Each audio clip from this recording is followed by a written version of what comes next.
Can I please ask whether we can fill the seats from the front? If you can just move forward. Is that okay? Thank you very much. Welcome everyone to this Ddt Jabavu lecture, a lecture that we have on an annual basis in honor of Ddt Jabavu. I would like to welcome each and every one of you to this occasion today. And I would just like to say all protocols observed. I hope that I'm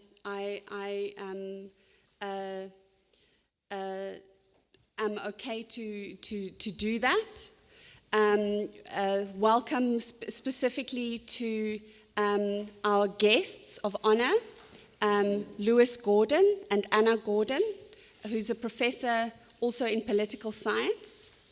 And welcome to everyone who was able to make it today.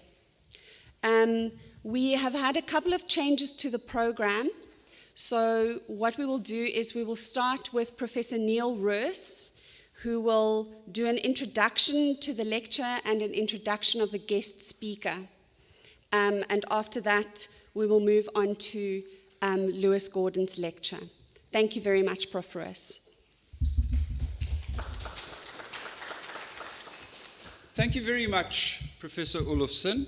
And thank you to each and every one of you for being here. We don't do due protocol because we don't have hierarchies here, so every single one of you are especially welcome. Those who are joining us online are equally welcome, although a word on that later. Today's lecture is in honor of Davidson Don Tengo Jabavu's intellectual and scholarly legacy.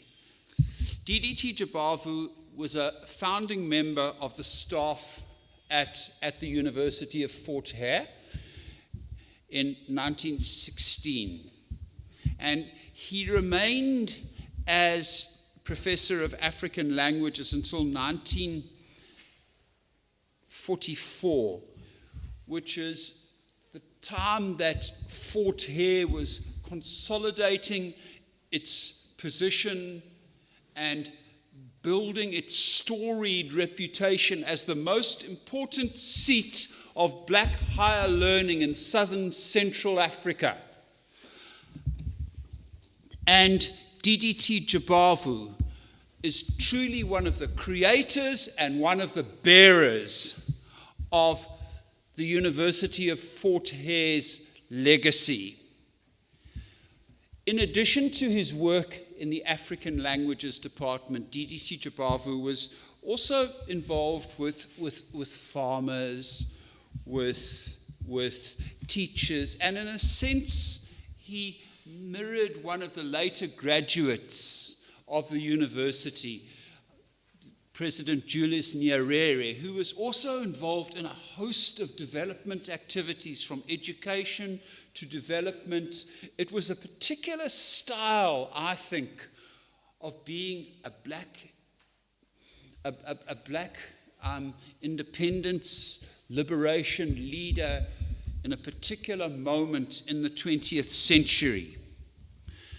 Ddt Jabavu published very widely, and this, I might add, at a time when South African professors tended not to publish very much at all. If one trawls the seats of learning in Johannesburg and Cape Town and Pretoria and looks for the list of published professors between 1920 and 1940, I guarantee you won't fill a large bookcase. Ddt Jabavu went on to receive an honorary doctorate from Rhodes University in 1953. Today, we welcome Professor Lewis Gordon, who's going to give a lecture entitled "What We Can Learn from Black Existentialism," and Davidson Tengo Jabavu. Now, Lewis Gordon is a distinguished professor of philosophy and global studies at the University of Connecticut Stores, and he holds a PhD from Yale, and he's probably the world's leading scholar in the field of black existentialism. It's a great privilege for us at this university, or indeed any university in the world, to have a scholar of Professor Gordon's mitra in our midst. Professor Gordon's major interest, I think, is in imagining black freedom. And underneath that broad question, he asks many other questions about race, about racism, and also what racism does to diminish humanity. And he's an authority also on the work of W.E. Du Bois and Frantz Fanon. Now, I've known Professor Lewis Gordon and Professor Jane Gordon for many, many years. And I was fortunate enough to meet them both in about 1999, I think, when I was a doctoral student. And they hosted me at Brown University. I lived with them, and I learned a lot. Lewis taught me, who was at that stage a rather callow historian from another Bush college, Unibo, which is now the Mahikeng campus of Northwest University. He taught me a lot, that the most significant insights into what W.E.B. Du Bois called the souls of white folk came from within the black critical traditions, where scholars like Du Bois, Ida B. Wells Barnett, James Baldwin, his On Being White and Other Lies, and closer to home, Saul Plaikey and Stephen Biko. He said that I need to read those texts if I want to understand the strange, vile creation known as being white. As these scholars, like Du Bois and others, wrote on race, they were also very, very acute observers of white people. Lewis Gordon is not only a major scholar, but he's a patient and generous teacher. And these lessons have shaped me and my work historiographically and methodologically, but I hope, as a human being and as a scholar. Generosity, patience, kindness, collaboration. Lewis has published, I think, is it 22 books? He's published lots. And if the DVC RPI or the director of research were here, I could almost see them calculating how many publication units that would be. But he's published very, very widely. Now, at the same time that I stayed with Lewis and Jane, Professor Jane Gordon, herself now a full professor, herself the author of 4 books, helped me to get an essay published in Radical Philosophy Review, which I think was my very first essay in the scholarship of teaching and learning, which has remained an interest in addition to my historical mumblings. So for me, Professor Lewis Gordon and Professor Jane Gordon demonstrate the very best of what being a scholar can be. We learn not just from their texts, but from how they're generous, how they're caring, how they're kind, things which are lessons for each of us in the professional academy. Today, Lewis will reflect on what we can learn from black existentialism and Davidson Tengo Jabavu. Ddt Jabavu was deeply engaged with questions of black life and black liberation from oppression. He was also, as I mentioned earlier, a prolific author with texts such as The Segregation Fallacy, and other papers. Those of you of a historical bent will know that the question of black liberation in this country was never uncomplicated. It was, Dr. April can testify to this through her own writings, it was a hotly contested debate, as it is today. And Ddt Jabavu was right in the middle of those debates at a crucial ferment of ideas in the 40s and the 50s. Lewis will connect themes that Ddt Jabavu dealt with in his writing, his teaching, and his professional life and his politics with broader traditions in black existentialism. Now, this is important to us in the Faculty of Social Sciences and Humanities at the University of Fort Hare. As those of you who are working at the university will know, and as some context for those from outside of the university, we are currently undertaking a very large structural renewal program where we're reorganizing the faculties. It's giving all of the deans heartburn and headaches. I can see some of the deans here. And we're also undertaking a major hiring wave driven by our Deputy Vice-Chancellor, Professor Vital. In our faculty, for instance, we're going to fill 25 posts. So I'm going to have less complaints from ever-patient HODs like Dr. Komanisi, like Mr. Charlie. That is one part of our structural renewal. Next year, we're going to do something else, colleagues. Our emphasis is going to be on another strand of the decade of renewal, the intellectual renewal. And we're going to concentrate on knowledge in the social sciences and humanities. Now, there's going to be a number of events which are already put in place, but this leads me to an observation, and I think it needs to be said. Sometimes, even as we have celebratory events like today's, which is honoring Ddt Jabavu, we need to say difficult things. I look around today and I'm gratified and gracious with every single one of you attending. But even in our faculty, there are many more people in the faculty who work even on this campus. Why are they not here? We have one of the world's foremost intellectuals coming to address us. 2 years ago, we had Nobel Prize winner Abdul Razak Gurna come and speak to us. We had 3 or maybe 5 people attending. This is the reigning Nobel Prize winner in literature at the time.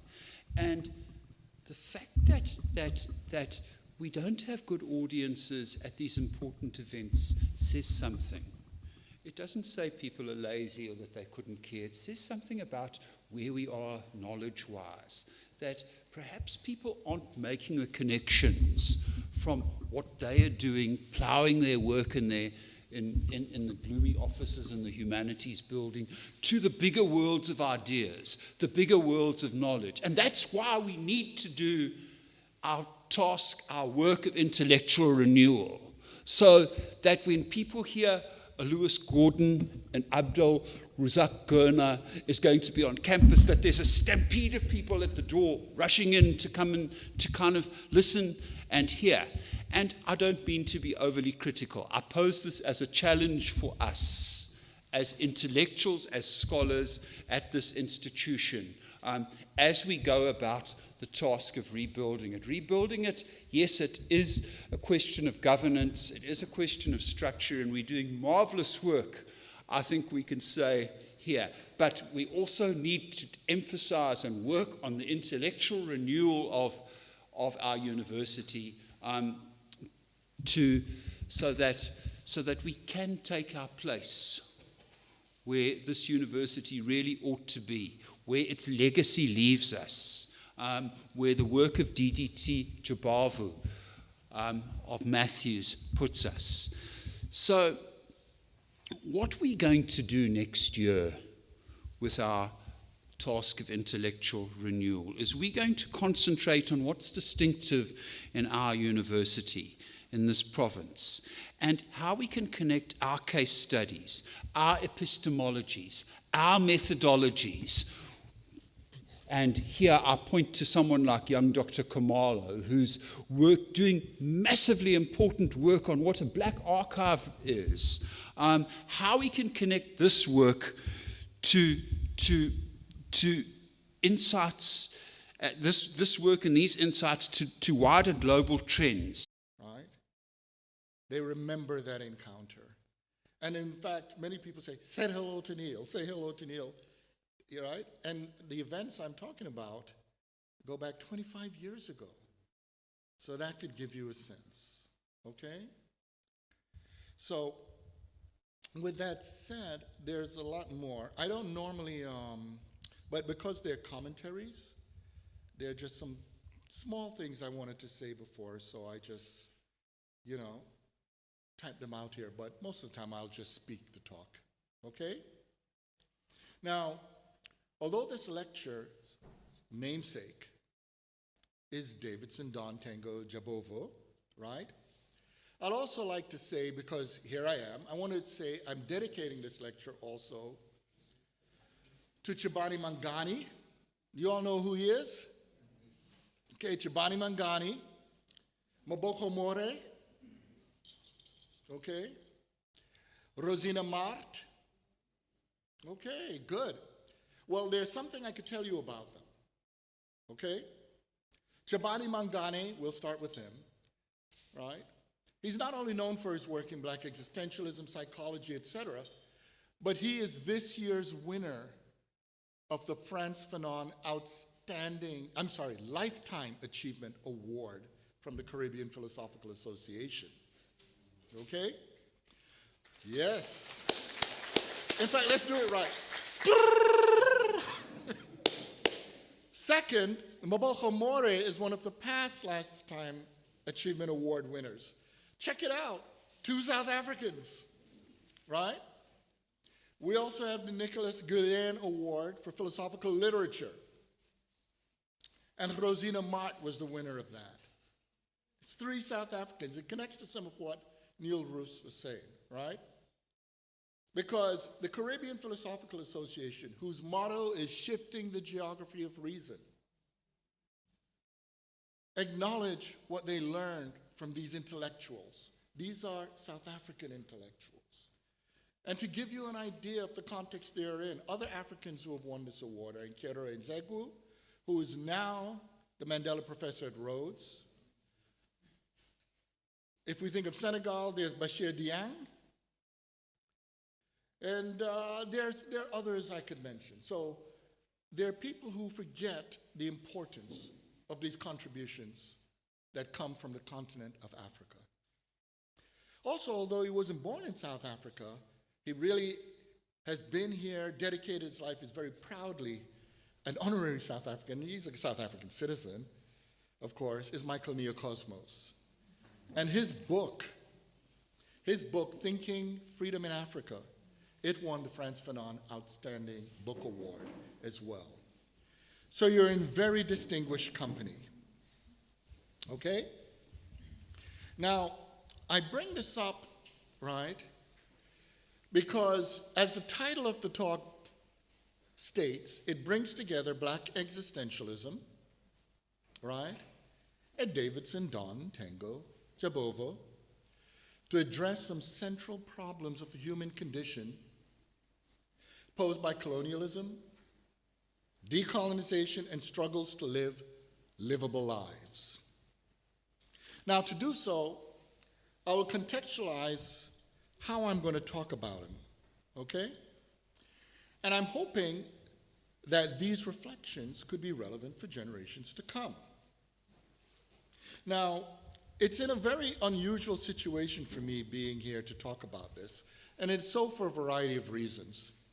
First of all, I'm in the middle of preparing the 30th anniversary of two of my first books, right? I say two because they were published in the same year.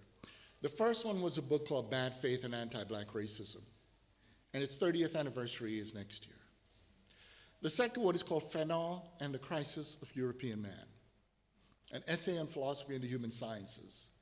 And its 30th anniversary is next year, okay? Now, one of the things I argue in the second book, which is highly relevant here, is that there's a real problem when we try to talk about black intellectuals. You all know what the problem is. Whenever you raise the question of black intellectuals, people want to figure out what white intellectual, the black intellectual, is an imitation of.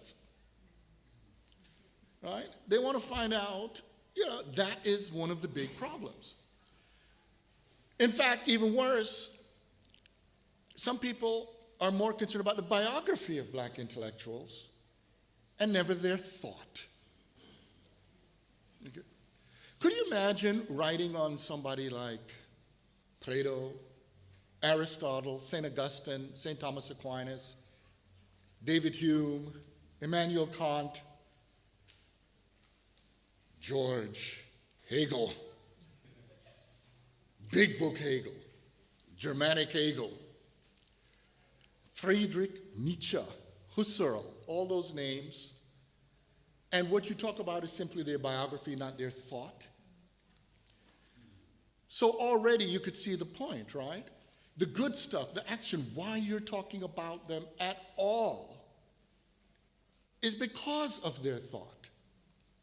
So there's always been this problem we had to deal with, which is the de-intellectualizing of black intellectuals.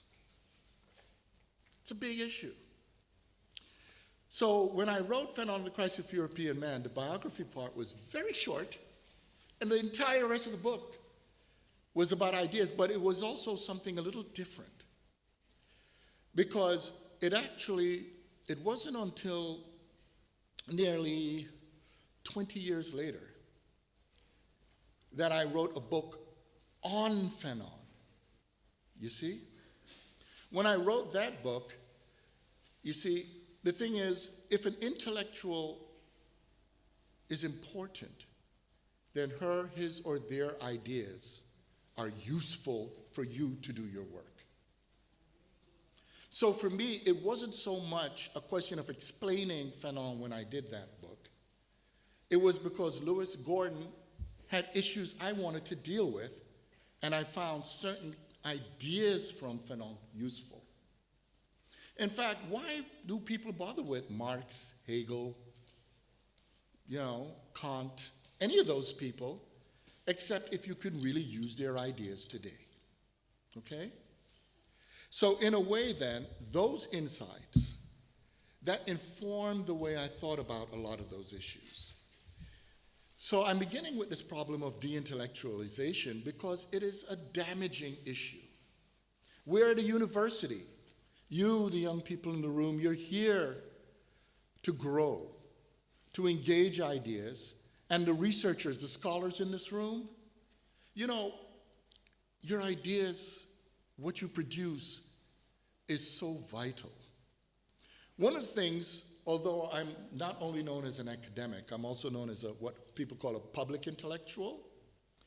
People are often shocked when I say to my students and colleagues, never, ever apologize for being academic. The very existence of universities is premised upon the idea that academic knowledge is valuable. So even when you may think what you produce is not immediately useful to others, the fact is you don't have to know what it will do. Others will find out for you. In other words, your work is important. What is crucial is that you respect, value, and love your work. You see? And it's important for you to respect and value those who value your work. Because there's always haters out there. Yeah, and you know what we always say about haters? Haters gotta hate. You know? You all know it, right? You go out there, they're always there. Haters are waiting. Right? There's always that stuff there. But there's an additional thing to consider. You notice we've been using the word black. All right? And black has many connotations. Okay? There are many ways we could talk about blacks, but the thing is, we already know this. Historically, humanity didn't talk about ourselves in terms of black, white, and all of that stuff. So the moment I'd said black, before I even began, you already know that I'm talking about a racialized concept. All right? But there was no reason for early humanity, and mind you, we're just one stage of it. There were many hominins, right? On this continent, this is where humanity began, right? For 2 million years, there have been hominins going around, different kinds, from Homo, all the way from Australopithecus, all the way through to Homo erectus, all the way through to Homo heidelbergensis, and so forth. And then in Europe, you have, Homo neanderthalis and all of that, and we, Homo sapiens, we popped up here. But with all that going on, they didn't walk around and say, I've evolved, I'm a black one. They didn't say I'm a white one. In fact, they were just too busy trying to be alive and just doing their stuff. However, a subtext of when we say black, and this intellectual question, is also how we say Europe. And implicit in Europe is the notion of whiteness, which is very weird. And it's weird for a variety of reasons. First of all, you ever wondered, why is Europe a continent? You ever look at a map? Looks like just a peninsula of West Asia to me. It's pretty much what it is. And in fact, what a lot of people don't even know, if you do a lot of research, for most of the history of our species was not light-skinned, even in Europe. Light-skinned Homo sapiens only popped up about 8,000 years ago in Central Asia and moved over east and west. But within that framework, they didn't have any reason to think of themselves as white. You see? It was specific historical circumstances that began to create that, and a lot of that is connected to the way we talk about thought. Because the time for this talk is limited, I'm just going to move through it very quickly, but here is the summary version. For some reason, humanity was supposedly just sitting around, not thinking, for hundreds of thousands of years, and then somehow, in the East, some thinking began, and as it moved west, it matured. And you notice already a problem. Even though I said east to west, it means north, east to west. This has been a very problematic view that has done a lot of damage to a lot of people. The presumption is that in the South, people weren't thinking. Could you imagine that? The idea that you're here, Homo sapiens evolved 300,000 years ago on the African continent, and we're just sitting around going,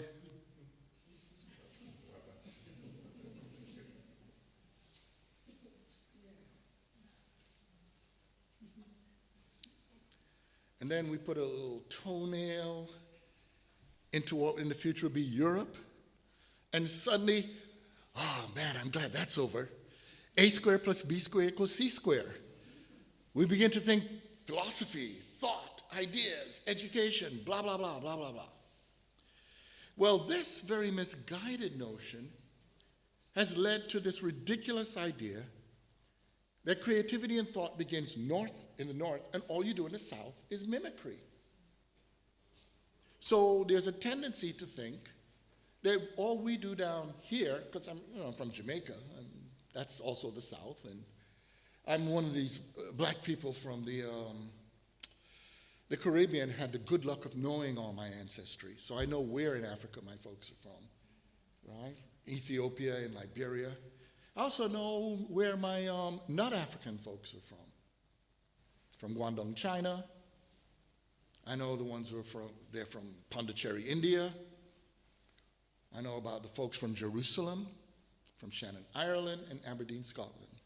So fortunately, I wasn't among those who had forced historical amnesia. But the main thing is this idea that there was no thinking going on in the global South. This is mixed in with the notion of what created a European, and in it, the whitening of a European, and the notion of what created people as black, the racialization of those. Now, there are many others in between, but those are the polar extremes, okay? Now, this false representation is something not only as a function of what was forced on black people, but here's the thing. It's unfortunate, but there are people who are designated black and African who also believe that. You see? And this is where the damage becomes particularly, how can we say it? Heartbreaking. Because from this perspective, thought, education, even the notion of what it means to be modern are concepts brought into Africa. Okay? That creates a very distorted view of African history. Now, because we have limited time, I could give an entire lecture on why that is false. But I'm just going to summarize it in a very, very simple and quick way. Okay? There are two things that come out of this. First of all, it leads to a paternalistic attitude to Africans and blacks when it comes to education. Because implicit in it is the notion of treating the intersection of the African and the black as a child to be educated by real adults. All right? Now, you already know when I said the black and the African. I'm saying it that way mainly because, and again, we don't have enough time to get into it, but not all black people are African. The racialization of people as black has happened in the Polynesian Islands, in Australasia, in South Asia, and in the Americas. But there's something very specific about the kind of blackness that emerged around the African that is connected to, for instance, this institution. Okay? But the first thing that we should bear in mind is that in order to create this meaning of the African as not a source of knowledge, it requires the ongoing repetition of lies about the history of Africa. You see? And these lies about the history of Africa become such that many Africans believe it. And by the way, to get people to believe these lies, it doesn't take a long time. I remember when I was a kid in New York City, in middle school, if you watch Hollywood movies tell young black kids how to be black. And they're all stereotypes, but before I knew it, I would go to school and black kids were acting like blacks in the movies. Even though we didn't speak that way, right? There are just certain things that actual black people don't do, but believe real black people do because of the misrepresentations of us in popular culture. And part of these are lies, but the thing is, repeated lies take on mythic form. And when I say myth, I don't simply mean, you see, here's the mistake people make. People don't talk about myths simply in terms of the question of truth and falsehood. But that's not what myths are about, okay? If you're into science, it's about truth and falsehood. But what myth is about is meaning. And if something is about meaning, the reason people could cling to a myth, even when it is proven false, is because it's meaningful for them. You see? If it's meaningful for you to live in the world as superior, then all the evidence that shows that you're not superior, you will ignore. If it's meaningful as well for you to live in the world as inferior, you will cling to your inferiority even though the evidence is against that. And that's because at the level of myth, if you're attached to a meaning, the view is that it must be true. You see? This is a very tricky issue when we talk about existential themes. You know, because existential themes, I'll bring it up later, but are always in a little conflict around issues in God. But there are people who say it must be true, even if God doesn't seem to show up. So, how do we deal with this other issue then? This idea that you don't have ideas in Africa. Well, the obvious thing is you got to show what the ideas are. It's just that obvious. Most of you in this room have probably been taught that philosophy began in Greece 2,500 years ago. That's pretty much the standard story. Now, that is absolutely false. Okay? It's absolutely false. And if you're curious about some evidence for this, there are many Africans who've written on this. But if you want a quick summary, you could look at the great Kwasi who's a companion to African philosophy. If you'd like, you could look at my book, Freedom, Justice, and Decolonization. You could, there are lots of things out there. But here's the basic, I think, best way to deal with this issue. When I teach my classes, when I introduce people to something like philosophy, I just give them something to read. And when I give them something to read, that reading could include a reflection on philosophy by a man called Ani, or it could include a text called the Sekunefer Medu, translated means the eloquent peasant. But here's the thing. As we talk about these ideas, we look at Ani reflecting on philosophy. We look at Kununub reflecting on the question of how do you deal with a healthy society? How do you deal with the question of balance? How do you deal with injustice? After the students have engaged that, then I show them the date. And these texts that I just referred to you are 4,000 years old.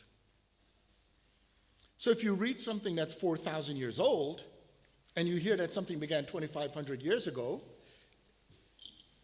the second must be false. But it gets even trickier for many people. Because you see, those two texts were written on the African continent. They're from ancient East Africa. They're from a place called Kemet that was later colonized and renamed Egypt. The thing that we should bear in mind is that very much African society was thinking through these ideas, and it means when my students leave the classroom, if somebody says, hey, what are you studying? Philosophy. Yeah. Oh, so you're learning about Plato and Aristotle? Yeah, we read about them, but that's not where it began. Really? Where did it begin? At least they have the evidence. They have read the texts. They could talk about what they learned from those voices from 4,000 years ago, those sacred ancestors. And within that context then, they engage in something that's also a little north of here, an idea from Ghana, from the Akan, called Sankophic thought. You all know what Sankophic thought is? Sankofa is exemplified by a bird. The bird is moving forward, but the bird reaches back to pick up a nut or an egg from its back. And what that is saying is that you can't move forward unless you pick up what is essential from the past. You see? Just like my experience of going through that room or the fact that this institution, just being here, is telling you something important about education in this country's past through its present. And what is brilliant is the question of a nut or an egg. Think about it, a nut or an egg. What a nut is the potential of a tree. An egg is a potential of another bird. You see? That is a way of talking about the future. So it means there's an historicality that's implicit in what you select to move forward. But also what is rather tricky, of course, is, can you imagine that bird trying to reach back and bring in the entire past? It would have to have a very big mouth. And of course, you could be overwhelmed by the past. So even when I was bringing up the question, the critique, in fact, of a Eurocentric past, the point is that even the people we look at, and when I teach those courses, we do talk about Plato, Aristotle, we talk about Feng Shui. You all know him as Confucius. We talk about people, Presehet. We talk about female, Hypatia as well. In other words, what you begin to learn is that humanity thinks. The damage that's done is the misrepresentation of the past of telling us only certain human beings think. Now, I've been all over this planet. I gotta tell you, I haven't been anywhere where I met people who don't think. So thinking, the question now, just like the way I engage Fanon in the Crisis of European Man, is for us to ask what in what they thought are those eggs and nuts that we need to move forward. Okay? Second, well, now we're at third, okay? I want to stress that I do not want, also within this context, I've looked at some of the previous lectures on Jabavu, and they're excellent lectures, but I want to make sure that nobody takes from them a very problematic position.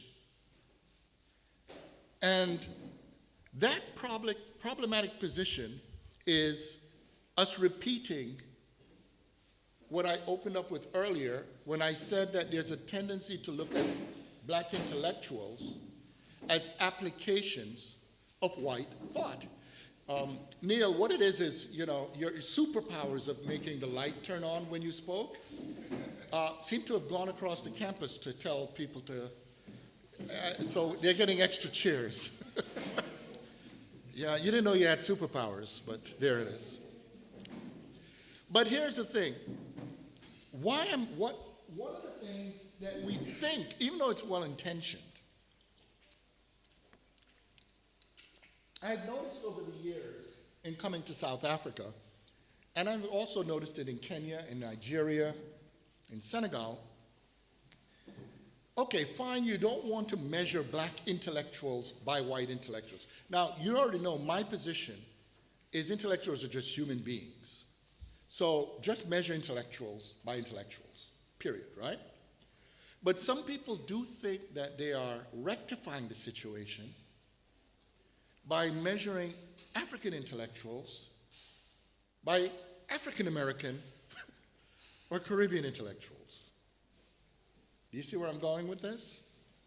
Now again, it's not that there's anything wrong at all, but intrinsically, in talking about Pan-Africanism and the black diaspora,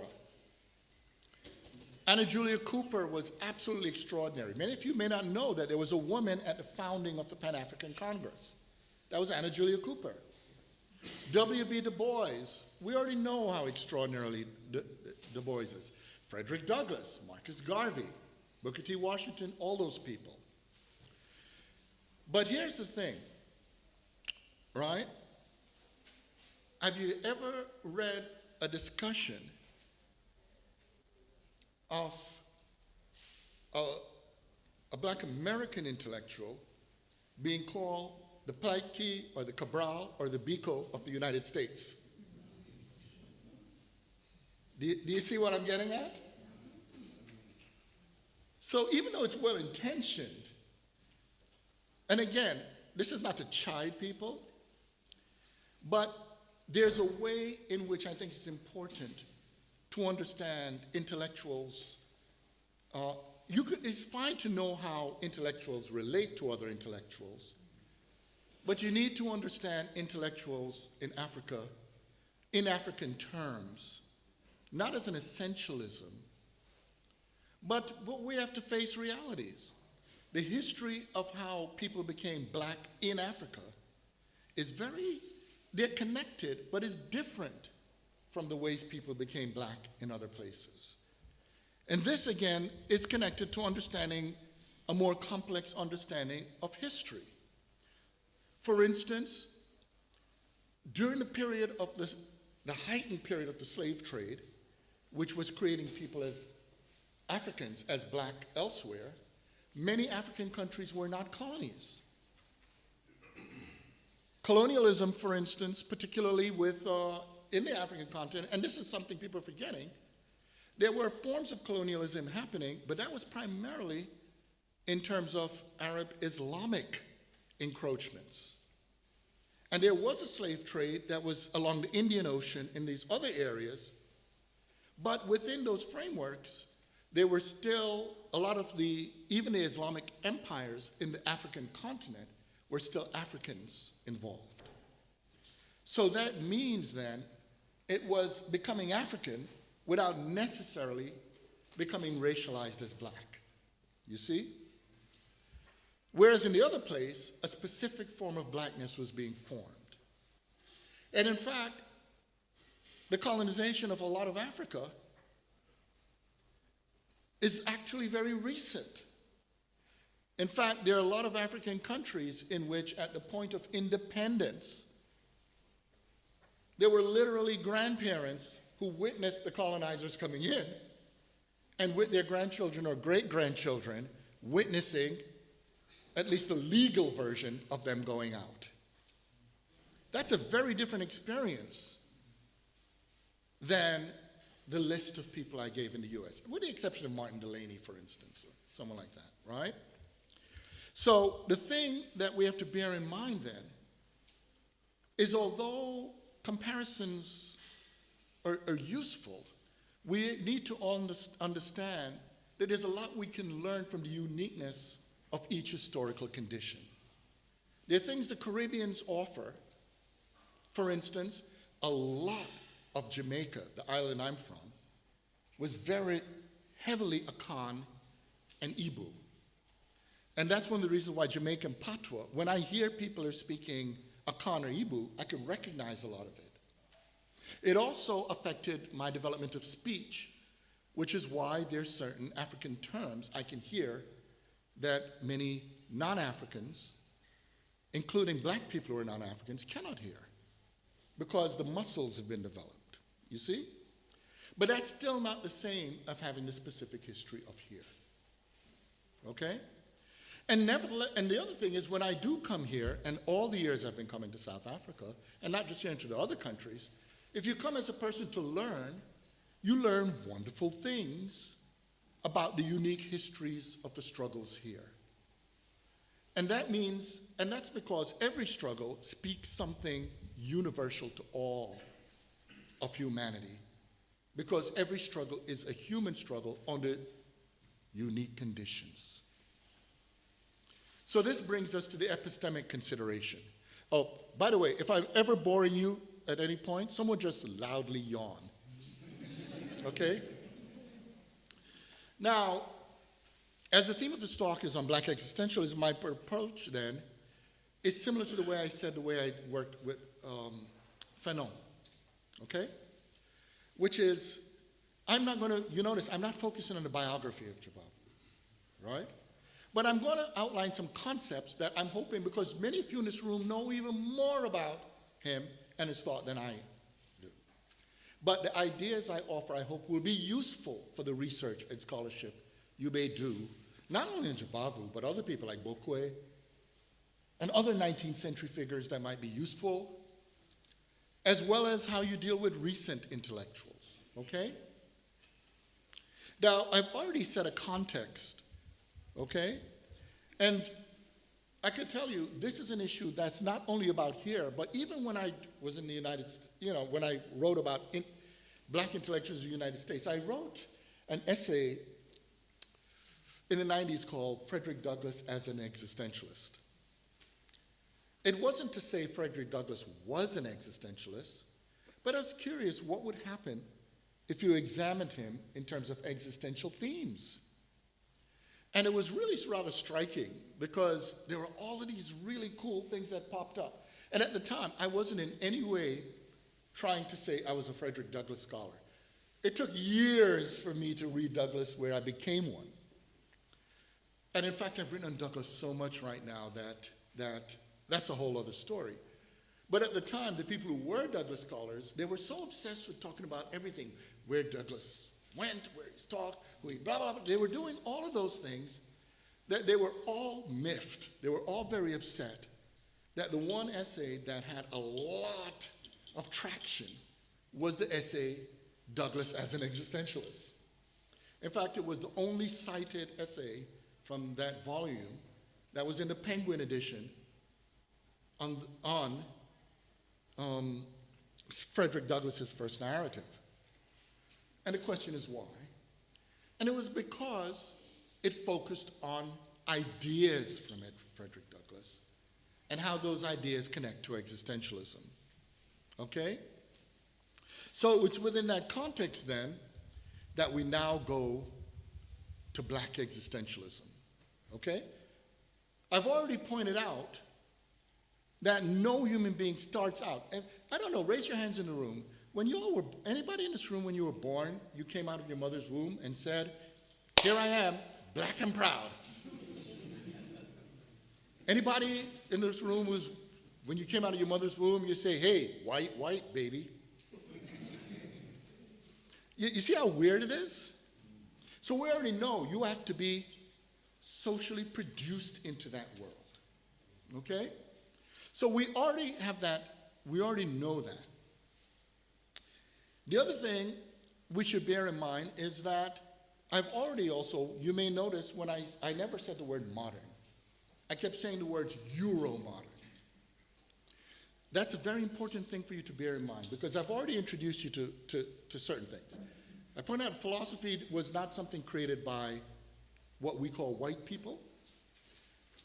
And even though I pointed out its earlier history in Africa and Asia, those people had no reason to call themselves black, white, brown, or any of that. So it was created by people. But here's the crucial thing. Part of the paternalism of saying things are brought into Africa is to treat not only education and ideas as coming from the mature European, but it's also to treat the European and the category white as the intrinsically modern. People say, we don't realize how damaging it is when we're talking about that we're modernizing Africans. That's a really insulting term. And a lot of people don't even understand what modern is. You know, the word modern is from modus. You know what modern, it literally means? It means to belong to the present. So when you're saying Africans are modern, you're saying Africans don't belong to the present. But how do you belong to the present? You know, there are people who do all kinds of sophisticated things, but everybody knows the present is a tricky concept. Because if you say now, it's past. So in order to anticipate it now, you have to think about the future, and that's how you articulate the present. But now you have a problem. Because you see, the only way really to have a present is to have a future. So if you say Africans don't belong to the present, you're saying Africans have no future. You see the point? So it means the different way of thinking about modern is that every ancestor who was articulating a relationship to the future was in their time the modern. So there are multiple moderns. You see? So our struggle is not about modern. It's the mistake of, and this is what's colonial, the imposition of the idea that there could only be the European modern. And what's funny about the European modern is a lot of people don't know European history. You know, a whole lot of ideas that's in what we call the Euro-modern actually were African and Asian ideas. It's not that there weren't any ideas from Europe, but many Europeans don't even know European history. I was joking with Neil coming down that, I know it's a side issue, but the short version is I was invited by an institute that was created by a right-wing project called Institute for European Studies. And it was, and the people who created it wanted to show the superiority of European civilization in the US because they want a white US. And they made the mistake of hiring Irish directors. Now, American Irish they're very different from Irish in Ireland. Because you see, many Americans don't know European history. You all ever been to Europe? If you go to Europe, the first thing you'll notice is Europe is actually multiracial and multi-ethnic. And it's not that it's become that. If you know actual European history all the way to antiquity, it's always been multiracial and multi-ethnic. So the idea of Europe as the white homeland is a mythological projection. So these Irish from Ireland know that. So the first thing they did when they became the directors was to invite this black guy to come talk about decolonizing European history. And in a freezing January, a whole packed room of black people, white people, brown people, etc., were there because that actually represents the globality of real Europe, not the projected, fantasied, right-wing, racist, imagined Europe, right? But it's a similar thing with Africa, right? If we're going to break down those things, we should understand the creativity we need. So it means then, as long as we're going to this very institution to articulate black people not as a relic, but as a possibility, that is a very modern project. This is an institution of Afro-modernity, but not exclusively Afro-modernity, because South Africa is a country of many people who can learn from one another. But its blackness is important because of the history that said black people can't think. So those black ancestors connected to the people of today are exemplifications of what it is to be modern. And it's African modern. And it's not only I argue that, you know. This is, you know, you don't need to have a black guy come to tell you this. There are people like John and Jean Komaroff who have argued the very same thing. What they learn, right, from, you know, Tswana thought and existence, what Africa offers, where there are many people know this. So that's why if you say Euro-modern, it compels people to ask about other kinds of modern. Asia modern, right? Even if you talk about an indigenous American, South American, they're in the 21st century. You know, one of my favorite exchanges was, I was speaking with a friend from Somalia, and she, you know, she was in her jeans and so forth, and she was very irritated because every time she would meet certain people when they would come, she was teaching in Senegal, they would say, "You don't seem very African." And she said, "Why? Because I'm not dressed like I'm going to a funeral?" And in this context, you'll know what she means. So I'm going to very quickly summarize then several things. Okay? The first thing is, now that we got that on the table, that we're dealing specifically with the Euro-modern, right? I'm going to give you some themes of black existentialism. Okay? And you can figure out how they're useful and familiar within what you do. Obviously, for instance, there were historical circumstances that produced what people call blackness. Well, those historical circumstances, I already mentioned two of them, enslavement and colonialism. Okay? When you enslave people, what do? You impose upon them the identity of being property. When people are turned into property, that's called a thing. But a human being is not a thing. You see? So it means in order to turn people into a thing that you call property, you have to lie. You have to identify a human being and then lie to yourself that that's not really a human being. That's why enslavement is also connected to conditions for racism. Colonialism is a more complicated one because there were colonialisms before Euro-modern ones. Colonialism says you want to control and dominate people, but not all colonialisms take the position that you want them not to be human. You see? However, what was unique about Euro-modern colonialism is it both dominated and asserted on a group of people, groups, that they're not fully human. So the question that raises, well, what is a human being? People who ask that question, what is a human being? That's an important existential question. European existentialists tend to ask about it individually. Am I a human being? But of course, the events I'm talking about is done to a people. So it automatically means, are we human beings? And when we ask, are we human beings, we're not asking if we're human beings in the sense of, are we like those who dominated us? Because if you do that, you would make the people who dominate you the standard. Without asking, what if they're a very low standard?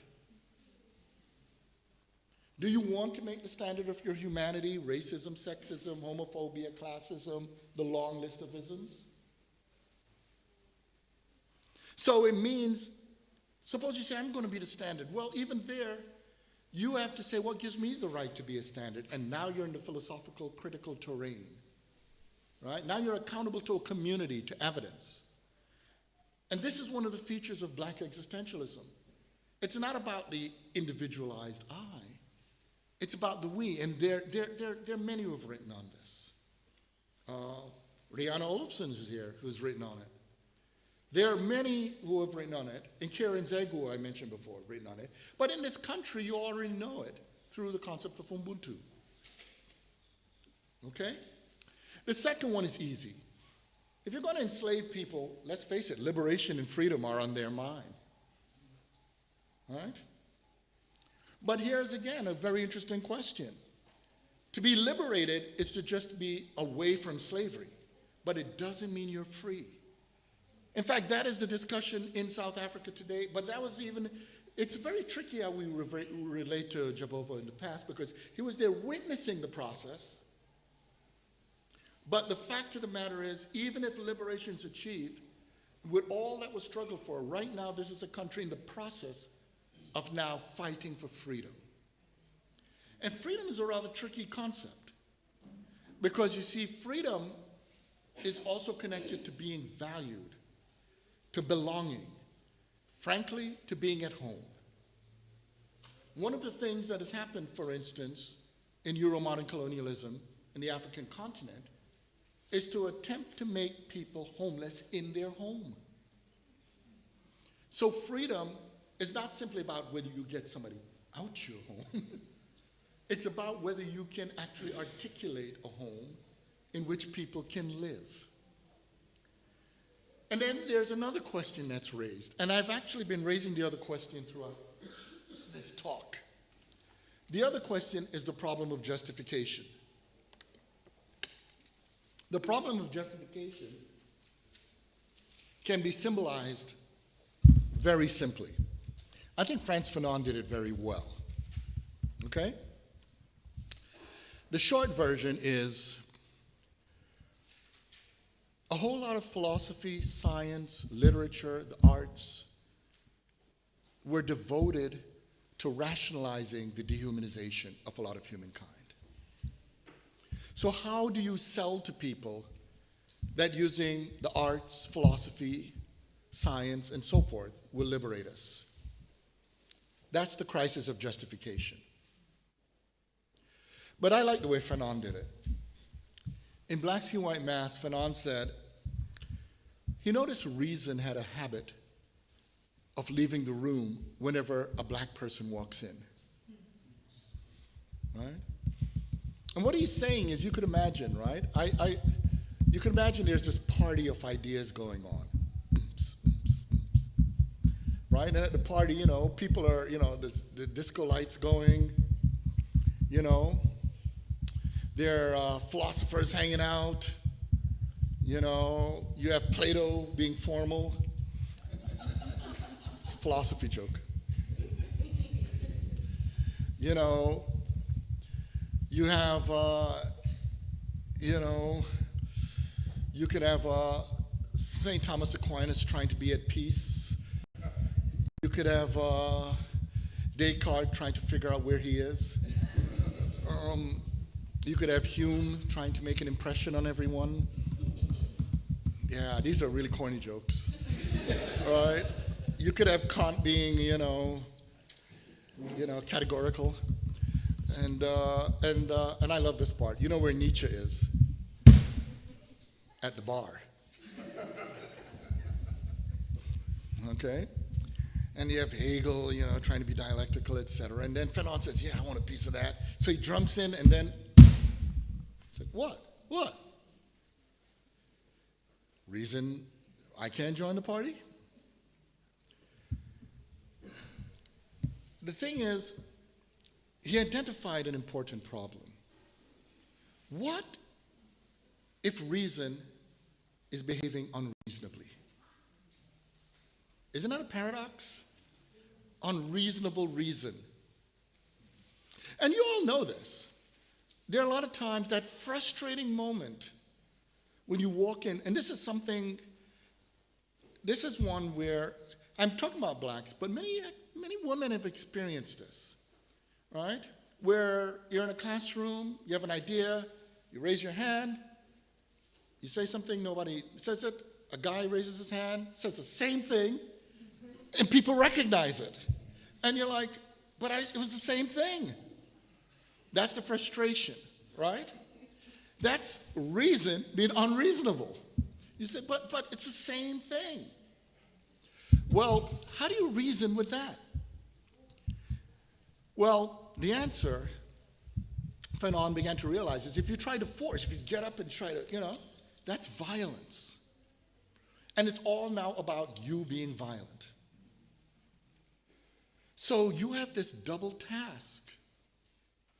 You have the task of reasoning with unreasonable reason, reasonably.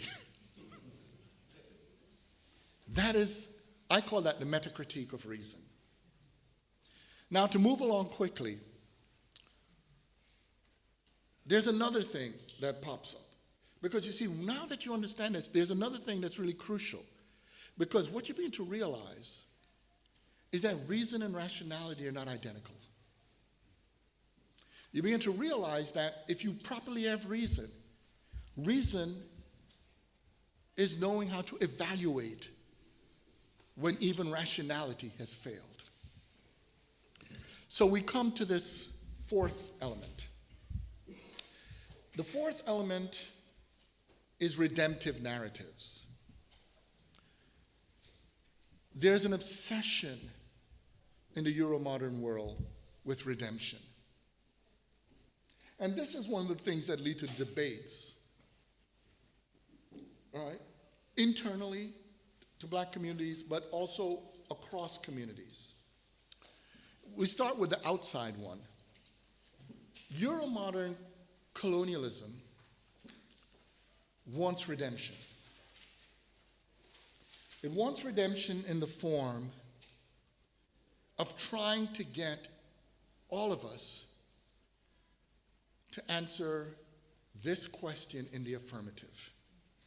The question is, isn't all of the transformation of people into things, isn't the racism, isn't the in many cases, genocidal activity, isn't the suffering, the limiting of options that lead to oppression, isn't all that worth it because of what Euromodernity has brought? Right? Many of you in this country have heard that debate, right? It usually says, listen to you, you ungrateful natives. Look at what colonialism brought here. But of course, that's hiding, and it's happening in the United States right now. There's a narcissistic rage about giving the actual history of the United States. But it's, right? But we already know the answer to that question. It's not affirmative. The answer is no, it wasn't worth it. The answer is no. And the reason the answer is no is because the good things we have today could have been created a different way. This is where existentialism comes in. Because existentialism recognizes the contingency of human existence. Mabaho More writes about that a lot. Right? That's the core of his thought. Contingency reminds us that although what happened wasn't accidental, it was deliberately done, it could have been deliberately the good things produced without the dehumanization, etc. There are many other ways to do things. That is because of our capacity to reason and be creative. Okay? We're facing that right now. We have environmental challenges on our planet. As long as we think the only way to live on our planet is through, for instance, fossil fuels, etc., then we're going to continue to destroy our planet. We have to think of different ways. We're dealing with political strifes that are similar. We are stuck in this stupid nation-state model. But you know what nation-states do? They produce illegal people. Nowhere on this planet should a human being be illegal. Yet we keep clinging to this. What if we had interplanetary collectives and no borders? If you have no borders, there's no illegal immigrant, there's no refugee. If you had no borders, then people could go where there are just good conditions, which means capital, if we want to keep it, we could decide we don't need capital. But if you're going to have it, it has to make the conditions to keep labor attractive. We keep speaking like there's only one way for us to live as a species. So within that framework, then, internal to ourselves, not only in terms of what is imposed, but we could go through a very different kind of question. In other words, we should stop trying to interpret our redemption on the basis of recognition from those who despise us. Taking on that different model, another model, it means that we could use our creativity and build something different. I mentioned, for instance, that Neil and I met at Brown. It's a presumption in this profession that everybody wants to go to places that are at the top. But if you're committed to humankind, I don't see how humankind can flourish without building up our public institutions. So that's why Jane and I made a decision to teach at public institutions. So we had to say goodbye to another model and work at trying, and it's difficult work, because once you're dealing with what the wider humanity needs, it's not about coming in as an imperial person with the gifts. It means a dialectical struggle of trying to figure out what works for the communities with whom you collaborate. Okay? And at the heart of this, then, is something I didn't bring up, but is really crucial. And that is the concept of dignity. You know, people talk about dignity often, but they miss a greater understanding of what dignity is about. I wrote a piece recently where I was, there's some people who don't understand when you go and look back at a lot of black struggles. I'm just picking black struggles here, but there are many struggles. There were people who used to make fun of why many black people dressed up to go protest. Right? Or why black people would dress up at all. Why do we have I have paintings and pictures from even like, the heyday of apartheid, where in very destitute black communities, there would be parties where there are people dressed in their best. And there are people who thought that was superficial, but they don't understand that, well, let me put it this way. There's a wonderful proverb from Kenya. I heard it from John Mabiti. He said, if you're taking a bath and somebody steals your clothes, try to find something else to put on before you chase them. Dignity is putting your clothes on. In other words, every act of exemplifying how you belong is an act of saying you're valuable. What is the point of liberation struggles if we don't adhere to the thesis that we're valuable? And it goes even further, because some people make the mistake of thinking saying you're valuable is a zero-sum game. In other words, you're valuable the extent to which you devalue someone else.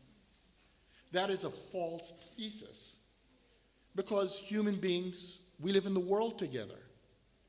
Relationally, you value yourself through how you value others. So I conclude now with some themes, okay? One of them is the existential element, okay?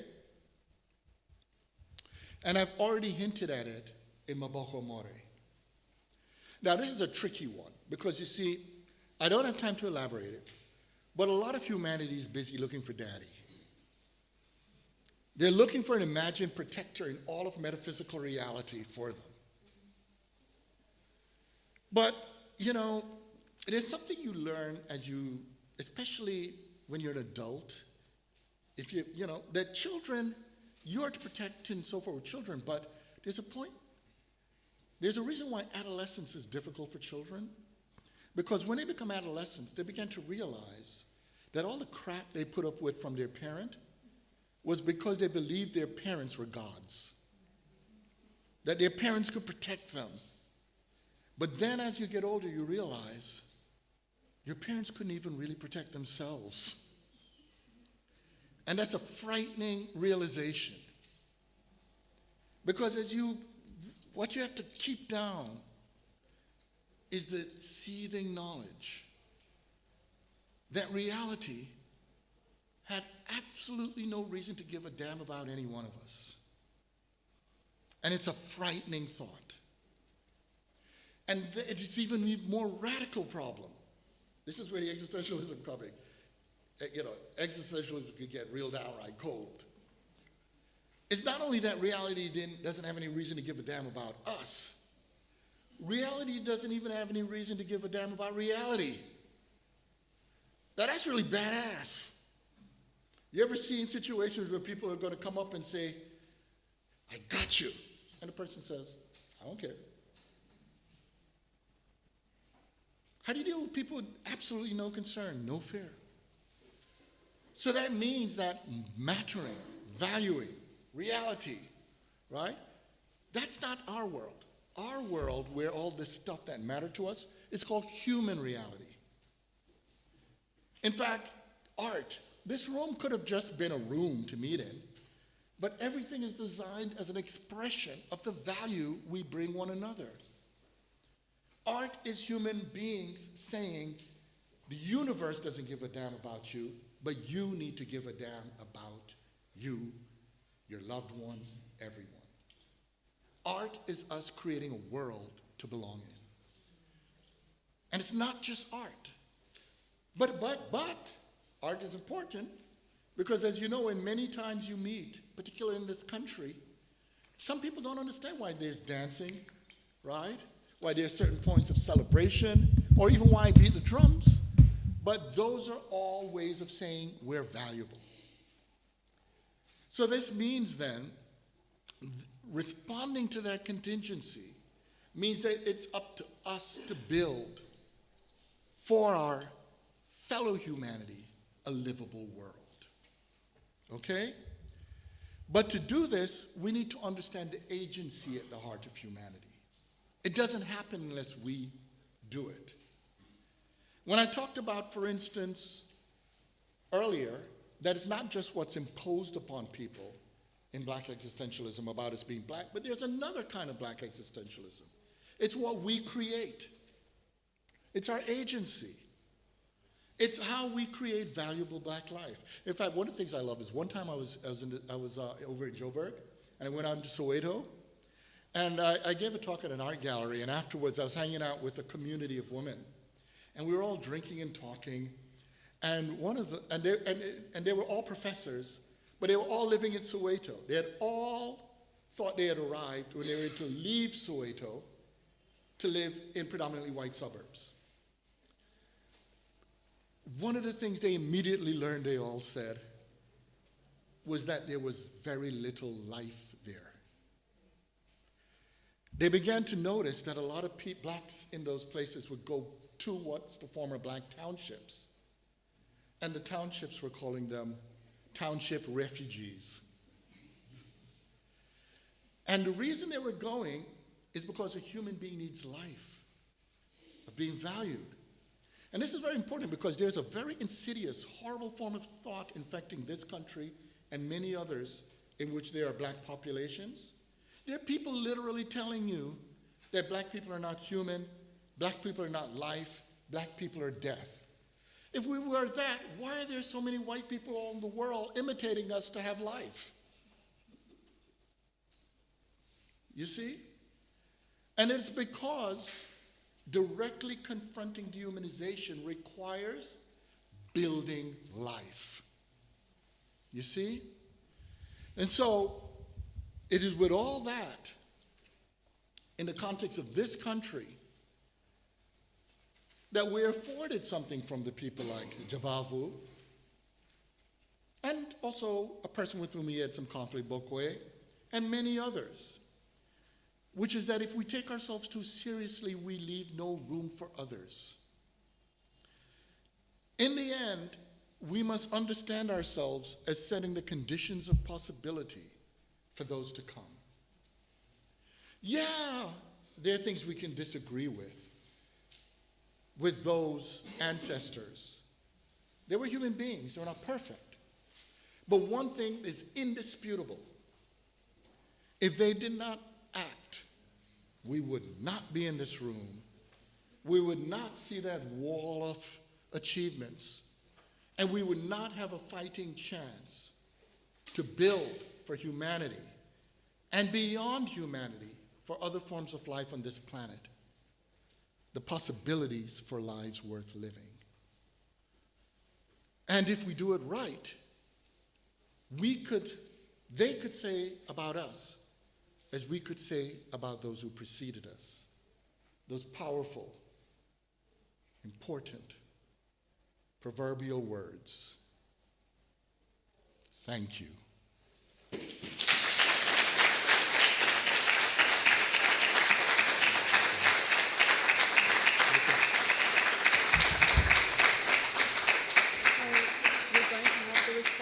And then I'll ask you to come back up for questions. Thank you very much. Thank you so much, Professor Gordon. We are now going to have a couple of responses by colleagues from the philosophy department, Professor Abram Olivier and Dr. Siseko Khumalo. Professor Olivier, please go ahead. Thank you.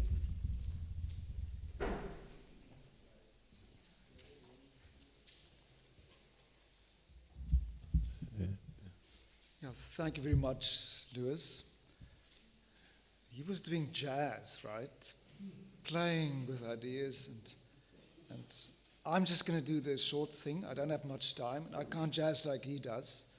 I'm just going to give you some comments on what he did for clarification. So I'm going to do the real boring work, all right? That was the horse, here's the donkey, coming from below. So the title of philosophers start with titles, right? So the title of his talk was, What Can We Learn from Black Existentialism? And Davidson, Tengo, Jabavu, right? And in his presentation, he brought a lot of seminal issues to the fore, which he addressed in his seminal work on black existentialism. Over many years, I've read much of it. First of it in a train in Germany, many years ago. And I'm not going to go into the biography like you and where he met Lewis and some very interesting stuff. I'm just going to jump right into the thought. He asked us to do that. So here we go. So we can clearly learn a lot from what they have said this morning. It's actually, to some extent, bringing together a lot of what he has presented in his work. So what I'm going to do is, we can learn a lot about the work he has addressed, that is black existentialism and Jabavu. But I'm going to ask the question, what can we learn from Gordon about what he says about black existentialism and also Jabavu? So I'm going to focus on not black existentialism, but Gordon and Gordon's version of it. And here he is, so it's a scary task. He will see if I've understood him correctly. So I think to understand Gordon's own presentation and contribution this morning, we need to make some distinctions. And I'm going to do three. They're tricky, but as they come from Gordon, they're clear enough. I just hope I'm clear enough on them. The first distinction is between existentialism and black existentialism.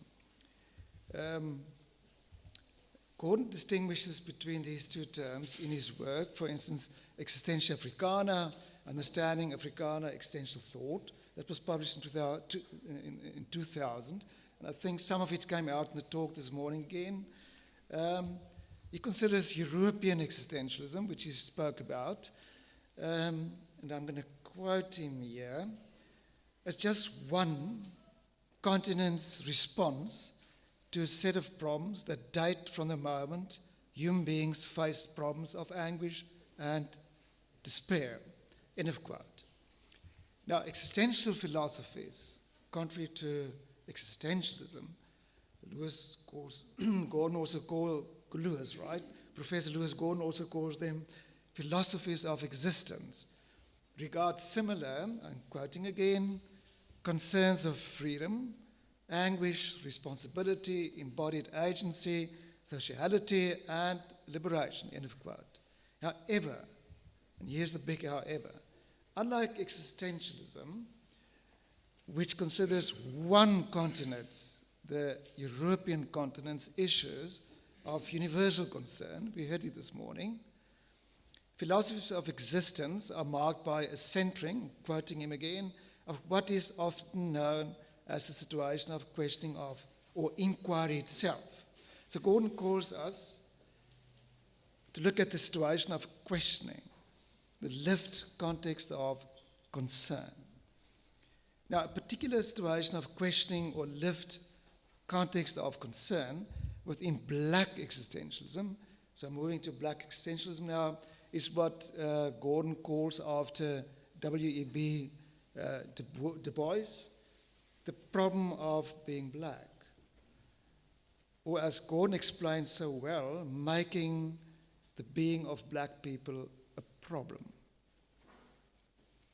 And so signifying it as a particular questionable mode of being. Of course, the problem is not really one of blackness, it's actually a problem of whiteness. This is what we heard this morning, if I understand correctly. It is a problem created by white anti-black racists playing God in bad faith and make blackness a problem. It seems that, as his book title, The Black Problem, indicates Jabavu, that's Jabavu's book title, addresses a similar problem as Du Bois does. I could not get the book in time.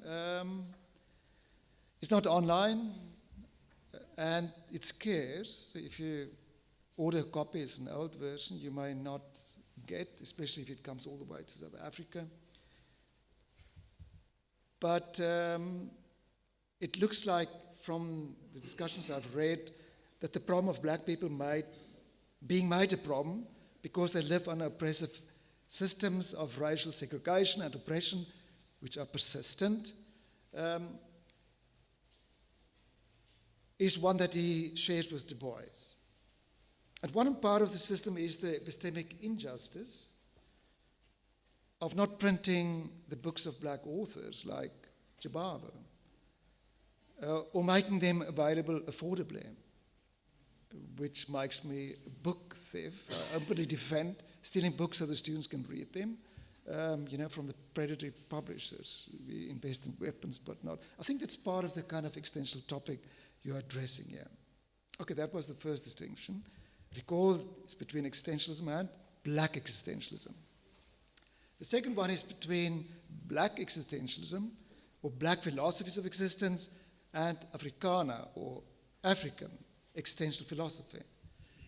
The terrain of black philosophies of existence is broader than Africana, for a simple reason, and that, for that matter, an African, as they bear reference to black people, subjects in philosophy who do not live, or as moderns of their own time have not lived only in Africana or African communities. I'm going to say nothing about moderns, but there have been many moderns around for a long time. And when Gordon speaks of black existentialism, he also refers to it more specifically in his work as existential Africana philosophy. So it's a lot of distinctions we have here: existentialism, black existentialism, and black Africana existentialism.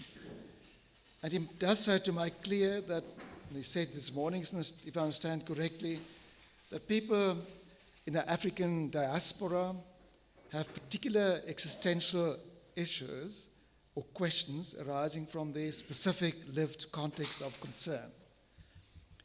Thus, Gordon refers to the, I'm quoting, the existential demand for recognizing the situation or lived context of Afrikaner peoples being in the world, and the question, quote again, of value raised by the people who live that situation. Dignity was the issue here. Similarly, one can say that African peoples have particular existential questions arising from the crisis of lived context of concern with slavery, racism, colonialism, and other problems of oppression. If you go around the corner, you'll see with every figure a particular question coming up on these topics in the Hall of Fame. These questions distinguish the work of African and Afrikaner existential philosophers from the work of European existentialists and black existentialists generally. I hope I'm right.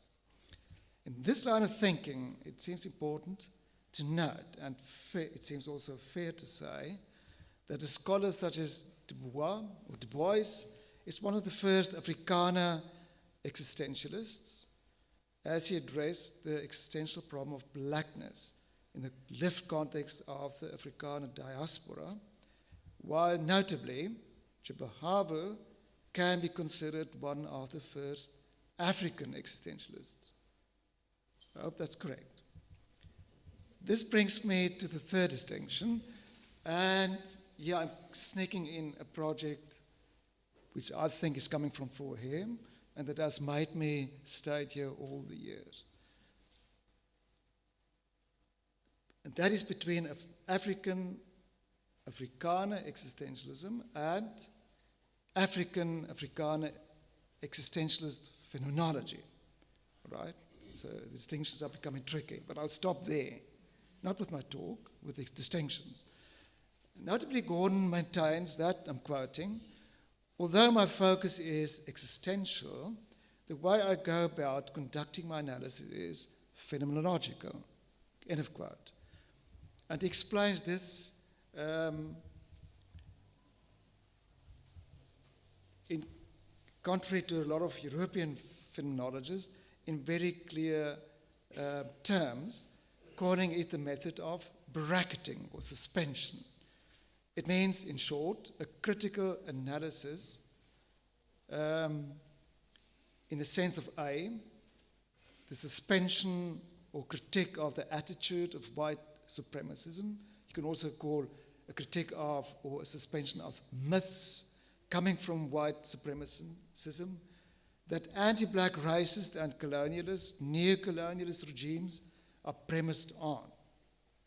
And B, an inquiry into the existential concerns with the lived experience and liberation, not only freedom, but liberation of black people under such regimes. I think Gordon's focus is mainly on Afrikaner existentialist phenomenology. And in this line, we can also speak of an African existential phenomenology. So I'm not trying to say in Africa we kind of copy what's happening in Afrikaner existential phenomenology, but I think it's interesting to make the comparisons. And here's a brand of its own coming. And this methodology is, in short, about the critical analysis of anti-black racism and other forms of oppression. Lewis has also included them. I mean, there are many of them. One of them is sexism, gender-based violence, and I think something I will say at the conference tomorrow, speciesism. So the methodology is all about how to dismantle these forms of oppression within the African context, but also beyond the African context, to the diaspora and beyond. A lot of Africans also suffer in Europe, and I think these contexts also need to be addressed. As Lewis has said, Europe is not quite white. So I'm coming to a close. As Paget Henry is one of the big Afrikaner philosophers, or Afrikaner phenomenologists, if you want, points out, and I'm adding to the Wall of Fame here that Professor Rosa has introduced, it's fair to say that Lewis Gordon is, together with Du Bois and Fanon, one of the grounding fathers of a black Afrikaner existential phenomenology. That's a big deal. And this is clear from his extensive analysis of anti-black racism, sexism, exploitation, and other forms of oppression of existential concern within the Afrikaner context as showcased today. Gordon's comments on Jabavu today shows us that Gordon is also looking beyond the Afrikaner context and relates to the African context. I think this is of vital importance. So all the young scholars here, here's my message of what we can learn from Gordon specifically. Mabogo More, our most prominent existential phenomenologist in Africa, in the world, says the following, quoting, "Phenomenology and existentialism among African people, now we're talking about the past, the bird that tries to get the nut from the back. Among African people in South Africa have a long history, which unfortunately has not been explicitly thematized or philosophically engaged." You hear the sound of it? It has not yet been, so there's a future. The nut must be cracked. African phenomenology, and here's my little program I'm sneaking in. It's not mine. This is the Fort Hare program. It's coming from here.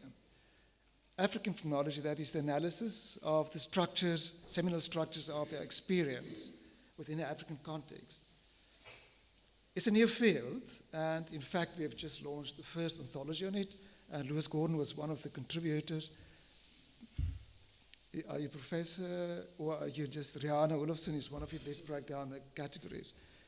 The book has just been published in last year. It introduces a systematic overview of what has happened in the history, the long history of African existential phenomenology. And I think it's time to engage in a kind of African existential phenomenology, which I believe, if I may, that Gordon invites us to do with his presentation today, by posing essential questions for further reflection. His questions were, for instance, what does it mean to be human? That's not obvious. What does it mean to be free? It's still not obvious. What does it mean to be justified? What does it mean to be redeemed? Where? In this particular context. And the Wall of Fame is actually there because of these questions. So among the seminal questions he addresses, Gordon thus poses a theoretical challenge. And that is to explore Jabavu. Who's going to do this? Jabavu is African existential phenomenologist. I'm looking at young scholars. There's an M project, there's a PhD project. Jabavu. You must just get the books first. Importantly, however, I'm closing now, Gordon points out that this kind of work addresses not only a theoretical challenge, but an existential problem. As Morey states, anti-black racism and related forms of oppression is a persistent lived existential problem. The moment you travel in Europe, it's a lived existential problem. The moment you travel in some parts of South Africa, it's a lived existential problem. If there's anything I've learned at Forêt, I've learned that. And here's the tag from, as beautiful as Fanon, Morey phrases it like this. It's a problem that determines how, where, and whether one lives or not. How, where, and whether one lives or not. That's the question black existentialism really deals with. Alive. I'm a white male, and my personal disclaimer is that I'm shocked to stand here and talk about this. I can't share this, but I think this is a small attempt to try to fight for it. And I'm going to close with Gordon himself. He would add, it's a question of how to be free to exist or stand out or not with a potentiated consciousness, something that both Gordons have written about, asked them about it, very powerful stuff, in a creative way that leaves room for others, especially the future generation. Powerful stuff I'm citing. Well, that seems to me the core of what we learn from Gordon's challenge today to take seriously black existentialism and Jabavu. Thank you.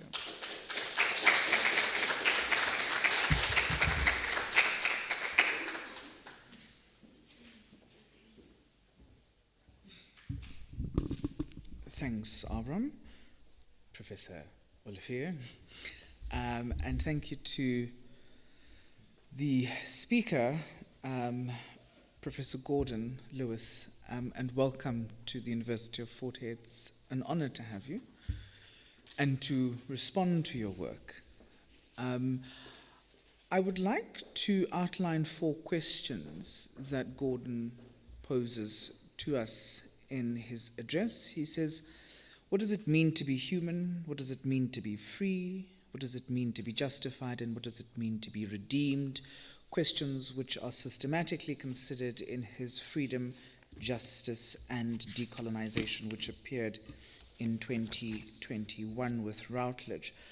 I go to these questions because I'm interested in how these lectures have always, for the past 2 years that I've attended them, seemed to get folks who do not necessarily do justice to thinking with the thought of the people that we are here to talk about, be it Noni Jabavu, be it Ddt Jabavu, and I must admit that this particular lecture gave me a bit of reprieve on that particular concern, for the very reason of these 4 questions which Lewis considers.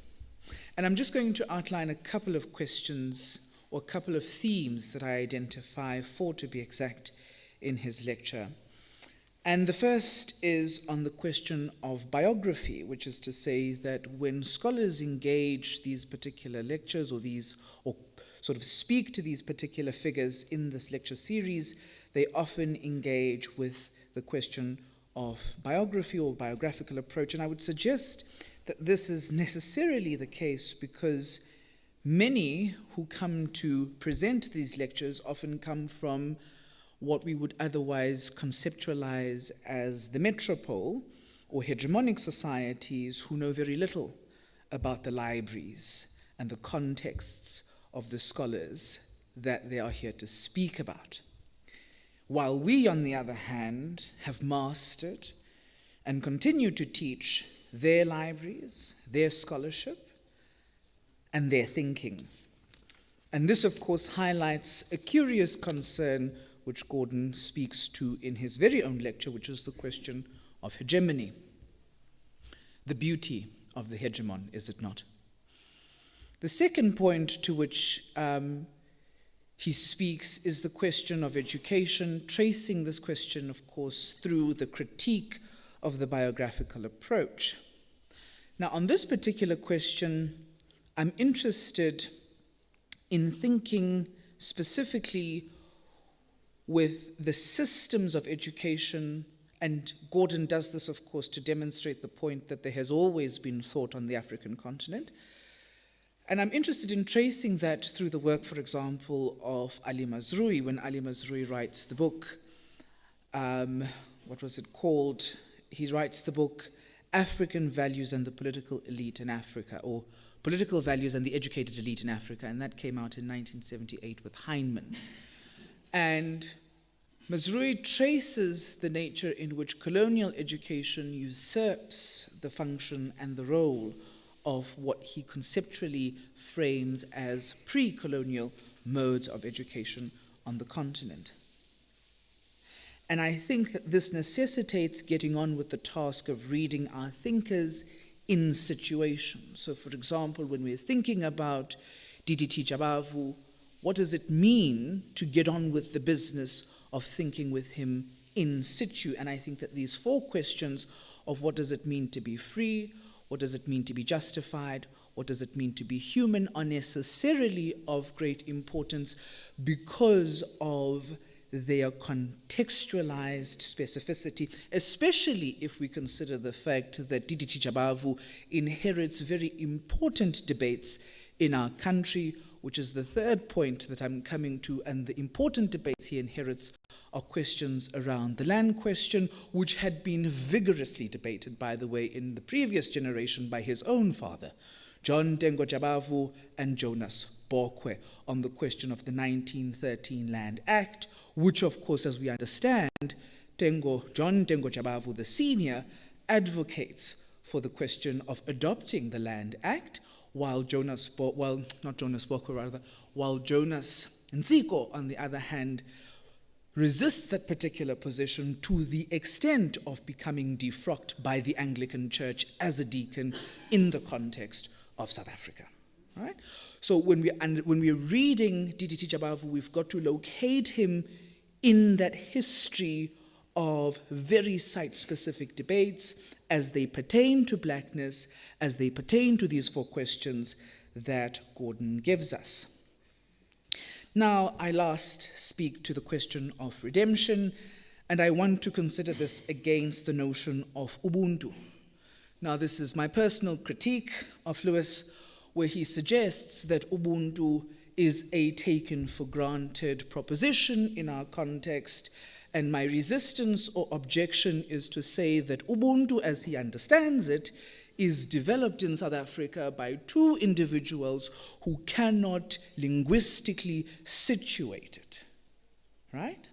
And the linguistic situation of Ubuntu would suggest to us that Ubuntu fails, in a sense, to respond in this redemptive fashion that coloniality requires, because Ubuntu, linguistically traced, and Colin Chasey does this at the University of the Free State, systematically when he writes about Ubuntu for Warriors, begins to give us elements of retributive justice, again, if we understand it linguistically. So, my objection is not one to say that the talk or the paper itself is not situated. It is rather to question how we have inherited and understood the concept of Ubuntu locally.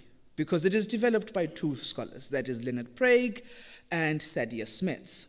Metz contemporarily has revised his position, whereas on the other hand, Leonard Prague developed his conception of Ubuntu using a Derridian reading of our concept, which of course decontextualizes it completely. And both of them, by the way, fail to locate it in its linguistic propositions, which would suggest, sengihlala phansi, that izinyane lemvubu kalidliwangwa ingwenya kwacweba iziziba. Now, freedom is the last and final point to which I will address. And again, I have already suggested this in the context of when we are thinking about these four questions, I think they become far more articulated and material for our own condition when we think of the very contested notion of the land question in South Africa, which as far back as Ddt Jabavu, and Ddt Jabavu having inherited the debate from his father, and Jonas Nsiko, is still being considered, for example, in the contemporary scholarship of human rights commissioner, for example, human rights commissioners like Commissioner Madlingozi, which is to say that the question of black existentialism vis-a-vis black intellectual thought in situ, I think, is a far more serious project than we would think, which is why I say that my fears are allayed, Lewis, when I read your lecture in the context of considering the lecture series in its development, which is to say maybe we are making progress as an institution of getting people who can address these laudable laureates in context to the problems that we are facing as South Africa. Thank you.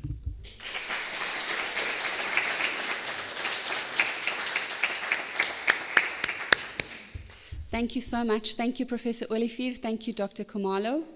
We now have some time for some questions and comments. Lewis, do you want to come forward and we can take a few questions and comments? If you have a question or a comment, please just put up your hand.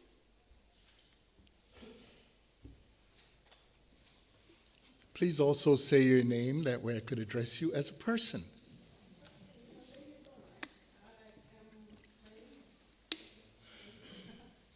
Hello?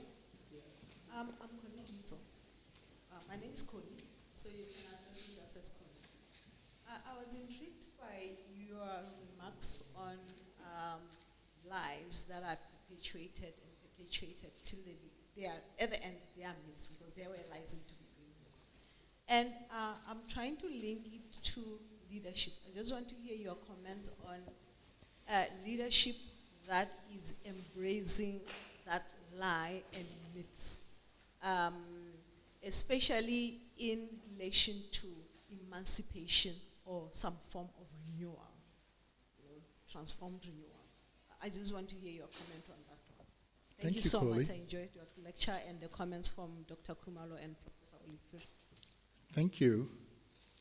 Actually, that's a wonderful question that enables me to say a few things. Okay. The first thing is, and it's related in a rather interesting way, so I'll answer your question first, and then connect it to actually the one of the questions that was just raised. There's a problem that happens with certain models of leadership where the goal is to just replace the prior leader. Okay? This is something that Cabral and Fanon and others have written on.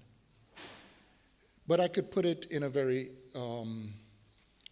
a short way, which is the nature of the problems we have. If it's only about replacing the leaders, we're not questioning the game. As a consequence, this is one of the reasons why often in decolonizing moments, when simply a group of people who replace the prior leadership, the people look around and wonder, why are we dealing with the same problems? And the answer is because we didn't change the game. But of course, at the heart of that, the nature of the problems we're talking about are games that produce certain kinds of people. You see? So if the games produce certain kind of people, then no wonder when we replace the players, the game continues, because those people are actually the continuation of a certain structure. I could make it more concrete. In a classic liberal model, if you have a world of sexual discrimination or the exclusion of women, the answer is include women. But many women who get included began to realize that the condition of their inclusion is to just be men in female anatomy. Because the game continues. Because the very game was designed for the exclusion of women. So to play the game correctly requires those women excluding other women. But what a woman is in a misogynist or a sexist society is not simply an anatomy. It's a history of a complex web that has other things brought in, such as over-sexualization, such as an attitude to her cognitive capacities, and the list is long. But if you were to address those things, it means it's a completely different game now. And it means the people who come out would be different. Now, of course, what I've just described is what's called revolution. You see? Now, why that is important is there are other issues with leadership. There's a very famous passage from Le Dernier de la Terre, the damned of the earth. People know it as the wretch of the earth, which is every generation has its mission to fulfill or betray. The people whose mission it may be for national independence may have a different skill set than the people whose task it is to build a nation or a country. And we know this because a lot of the people, for instance, who fought for the transformation, say, of South Africa, had no way to know today the complex relationships that make people understand themselves in relation to one another that has new challenges. Everything from technology to even how you understand your very body. So for a livable world for us requires a different game, okay? Now, I think this relates, I should add, when I was talking about Ubuntu, it wasn't, I actually was very critical of the Prague-Derridian model. I had a lot of problems. I was referring to how Maboko More and also communities I've met are connected not only in terms of South Africa, but across East Africa, all the way back to antiquity, with a relational understanding in which I don't see, now this is me speaking, I'm not trying to speak for others. I don't see Ubuntu as a closed concept. I see it as an ongoing commitment to build a livable relationship in a community. So it cannot be just simply a kind of formal, theoretical thing, you see? And there are many other examples. I was having a wonderful conversation last night over dinner where I was saying, for instance, when I teach, I don't like the way most philosophy programs teach ethics. They teach it like it's an algorithm of concepts in which as you go through the equation, you know the right thing to do.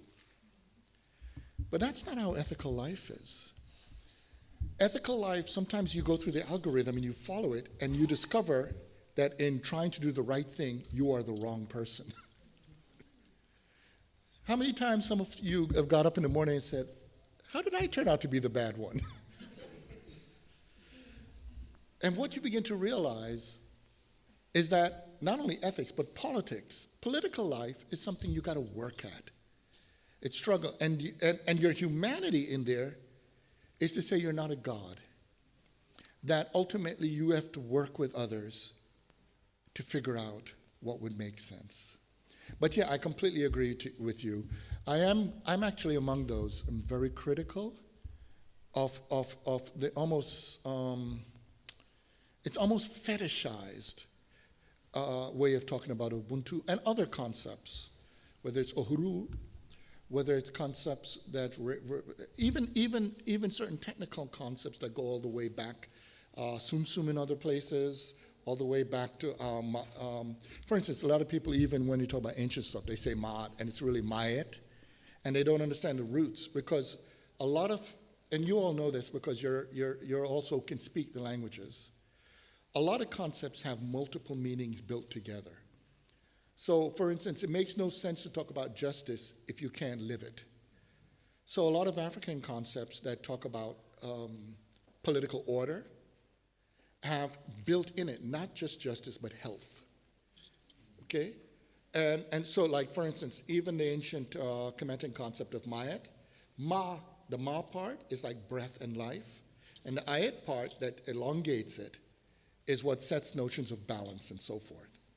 So this is one of the reasons why it could connect to contemporary debates. Because some people would say, hey, you got some justice in South Africa. Since 1994, there's no apartheid. But there's missing the question of what it is to have a healthy, livable society in which you can really walk with dignity. And a lot of people are not understanding what the many people here, and also in other places like Zimbabwe, Mozambique, all the way through to when we look at Fulani communities in the north, all the way through to places such as Senegal and others. And even related to just something I wanted to add, since I'm on a little riff here. There was a little limited time, but there are two things I want to add, right? One of them is, when we talk about Jabavu, you're absolutely right, Abraham. I think right now there should be some serious work to look through, for instance, how in his thought he articulated the problem of false dilemmas. You know what a false dilemma is? When people tell you, you either do it this way or that way, but not both. So there's some people say it must be political freedom, and then some people say it must be economic. Why can't it be both? If you look at his life and thought, he was actually, what's interesting is, remember, when he went to the United States, he knew about the Booker T. Washington Du Bois debate. But what many of you may not know is Du Bois, at the end of his life, reflected that he was naive in that debate.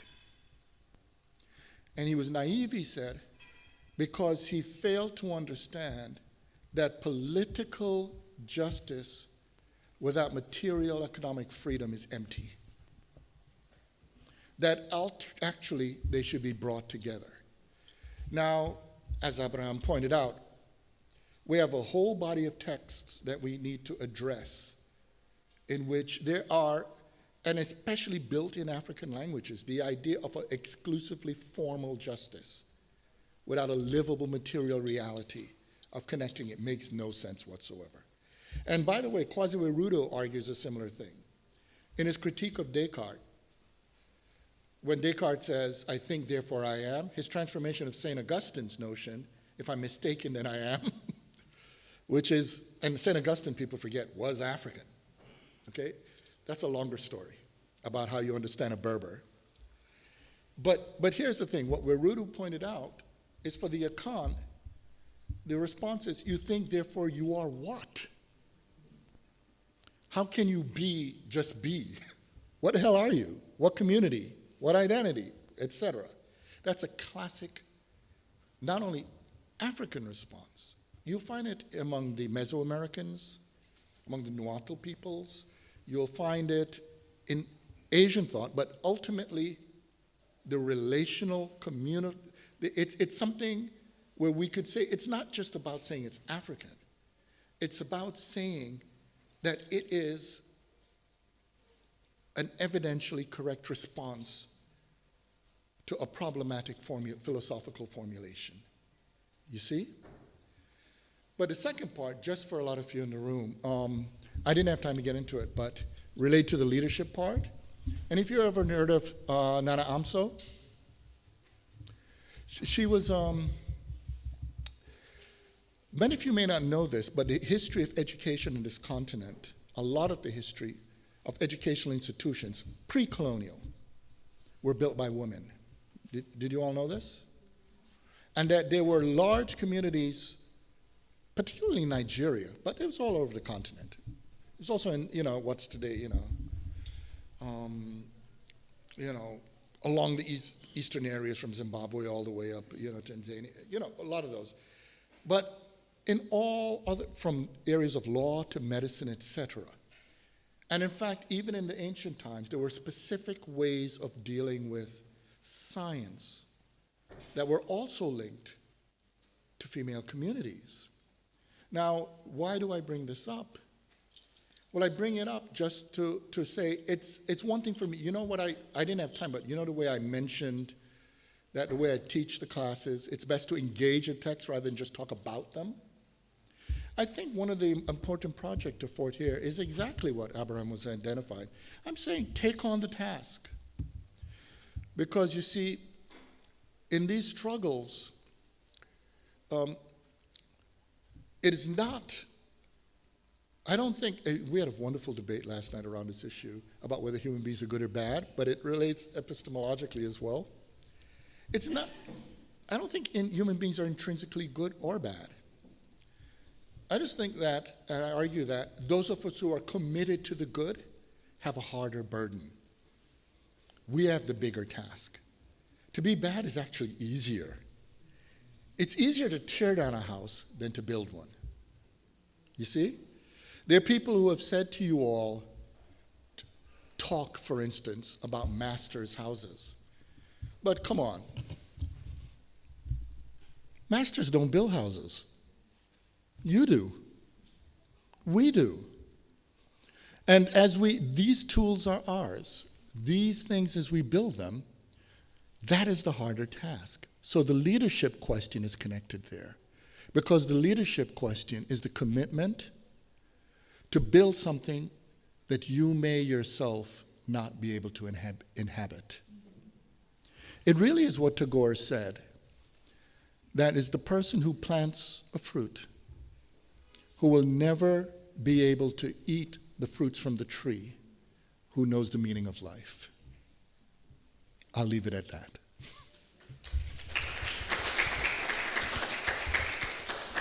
Yes, sir. Please say your name. My name is Kevin. Hi, Kevin. Okay, thank you. Prof, your presentation has clearly demonstrated that our forebears and us, their successors, had the agency to construct knowledge, reality, and existence. But we continue to see in the global north that this capacity are sometimes diminished or outrightly dismissed, so much so that even work emanating from the global south is seen as an outlier or the odd. Why do you think this continues to fester? Thank you for that question. You know, when I began my career, I remember in the beginning I said about my first 2 books. There were people who came to me and said, "Why are you writing on those things? You will ruin your career. You'll have no future. Write a book on a white European. Write a book on Heidegger. Write a book on, and the list was long, Foucault, etc. And this is not to diminish them, right? They had their thought. But here's the thing. My response was, with all the effort and stuff to put me in a position to be able to write at all, should give me the opportunity to write and figure out and learn from what many people have ignored. See, the issue isn't whether those people in the North ignore us. The issue is whether we are ignoring one another. What I was being told is to go and learn from African thinkers, from Asian thinkers, from Native American thinkers, from all those women writers I was reading. If you go and look at any one of my books, in the bibliographies, for me to deal with those problems, there's no way to deal with them rigorously and legitimately without engaging those ideas. And I learned things I just didn't know. It's in that process, we're now in a future of me and many others being able to contribute to bringing out and revealing the misrepresentation of the history of thought and our ideas. The crucial question is not whether they, whoever that they are, value us. The real question is, do we value us? The issue at Fort Eyre, for instance, because we know the politics and inequalities of institutions, we need to respect ourselves and build on these things. Yes, there are lots of things I, for instance, don't know, but you know, one of the beautiful things of being invited to give this lecture is there's a whole bunch of stuff I started ordering, and I don't like to pretend I know things, you see? So there's a lot about, for instance, Jabavu and others thought, and in it I got into this constructive thing of learning about. I've been studying African intellectuals for 40 years.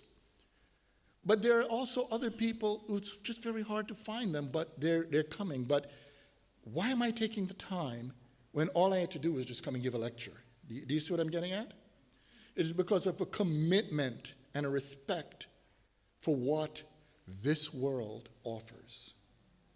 So my point is, those people are ultimately irrelevant. In fact, you know what the greatest fear of racists is? Their irrelevance. If we build a world where racists are irrelevant, it's because we build institutions that are more relevant for us and many others. And all a racist is reduced to is an individual rather than a system. That is our project. That is our task. And I think right now, as I said in the end, there are people who have set the institutional framework for us to do that.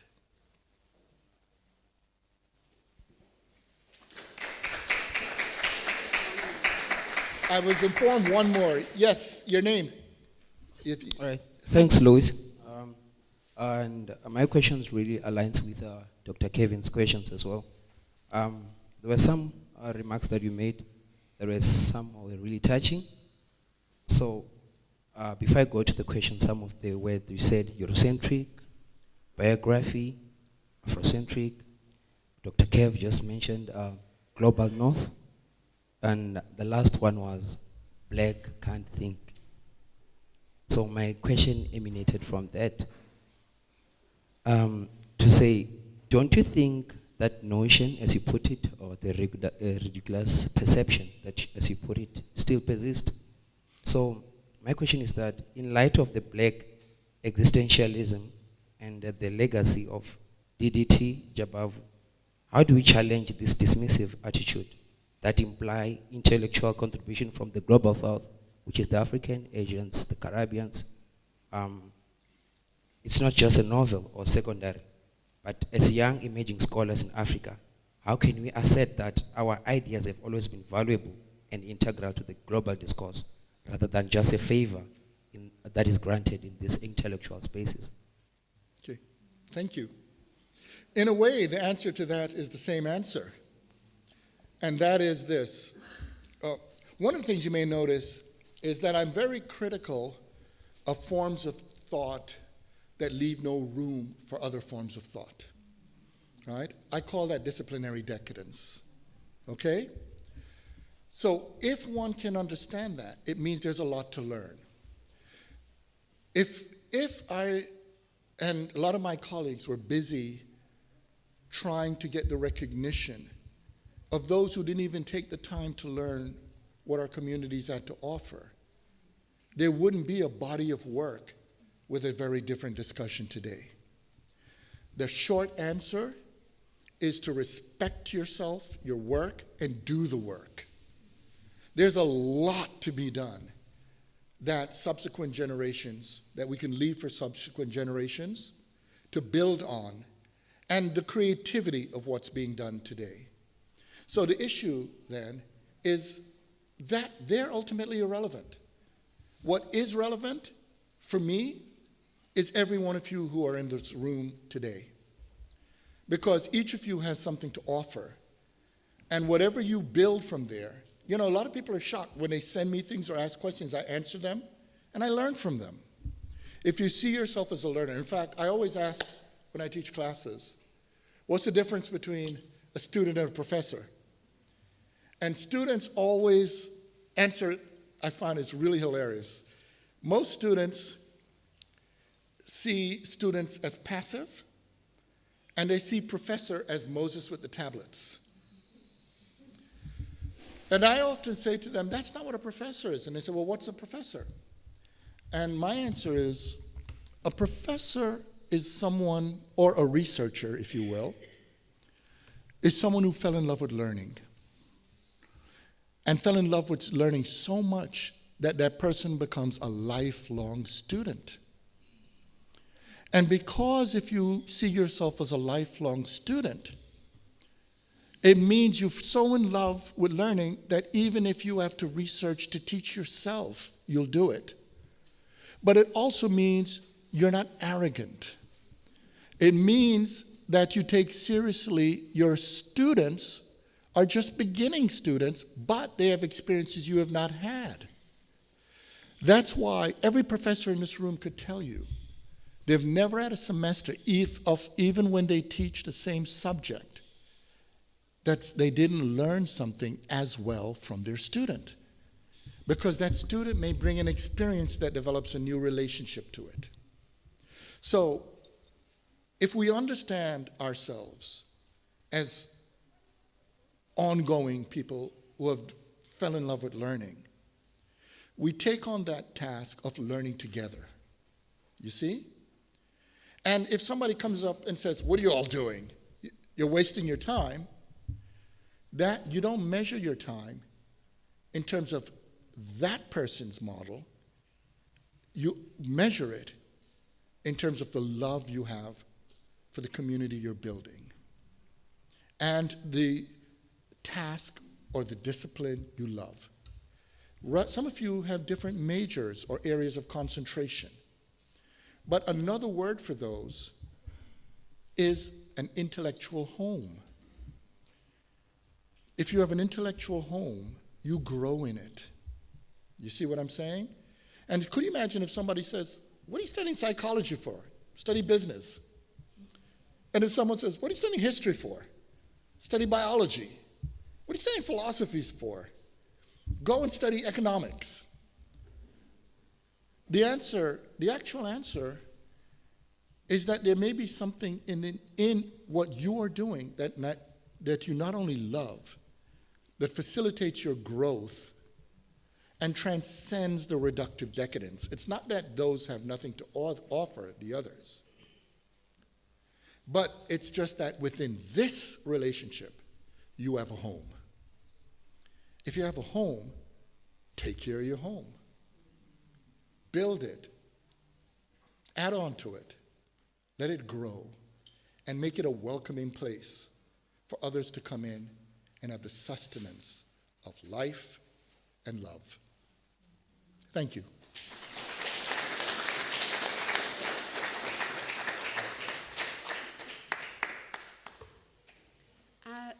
Thank you so much. We're going to have a quick musical item in celebration of the Gordons, and after which we will have the vote of thanks. Thank you.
Hello, everyone. My name is Avisevi, and I'll be rendering a very short item. Please enjoy.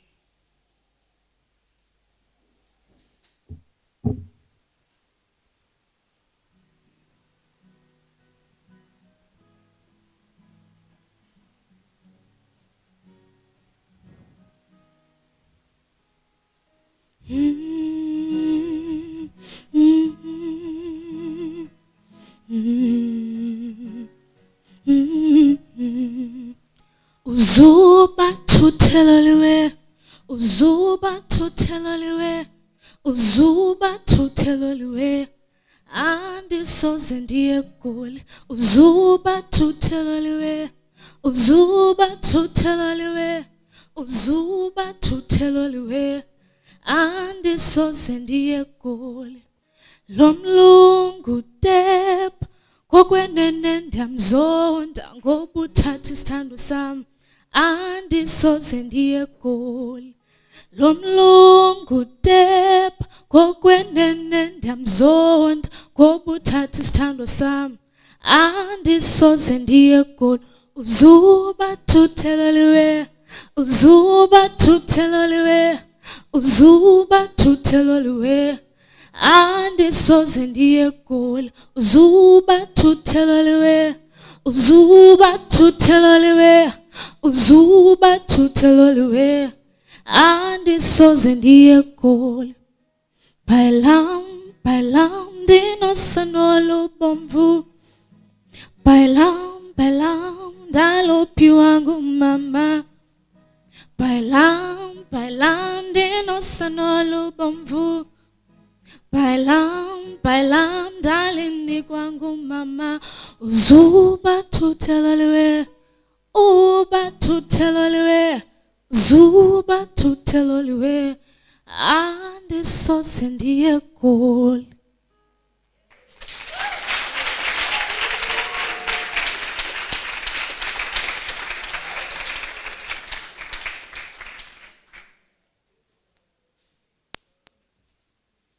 Thank you ever so much. Just a very short word to say thank you, and it's literally to do that. I'd like to thank Institutional Advancement for setting up and arranging this wonderful lecture today. I would like to thank each and every one of you who've attended the lecture today, either in person or online, including those from outside of the University of Fort Hare. But most of all, I'd like to thank Professor Lewis Gordon for a marvelously riveting lecture, which takes us precisely to the core of what our challenge is. I think we've been struggling to understand what a decade of renewal means intellectually.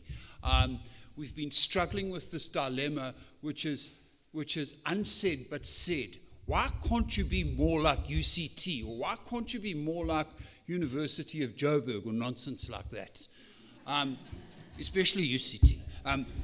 Oops, sorry, that slipped out. But I think the point is, Lewis gave us a challenge. He spoke about modernity. He spoke about forging an African modernity, and that is our challenge.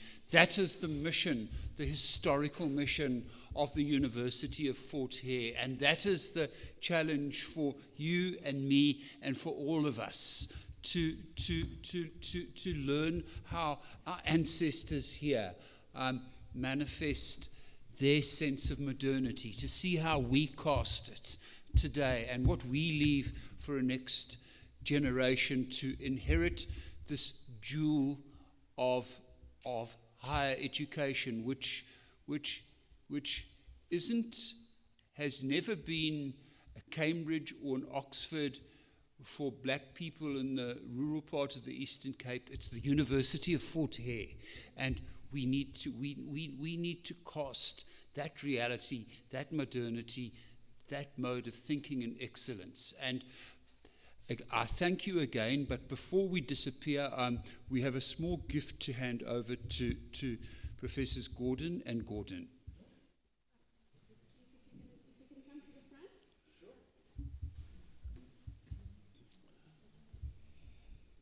Hi, Professor Gordon.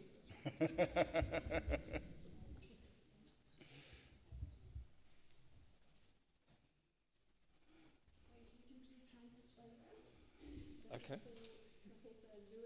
That's for Professor Lewis Gordon. I'm so sorry, but you're about to be frightened.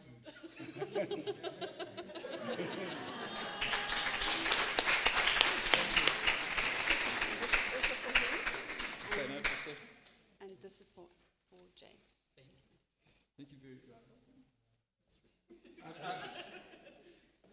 Thank you very much, Jane. Thank you very, very much, Lewis. And thank you, Tim. No, if you're interested, Okay, but come forward. are we going to scare people? Okay, that's a good writing. Very good. Please come forward. Okay.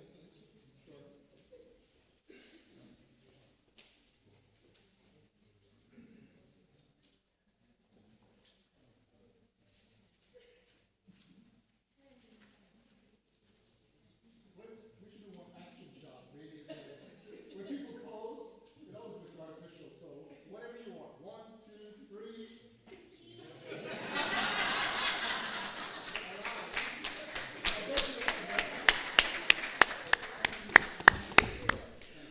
Once again, thank you to everyone, and we are hereby closing the lecture. Thank you very much for coming. Thank you very much, Professor Roos. Thank you.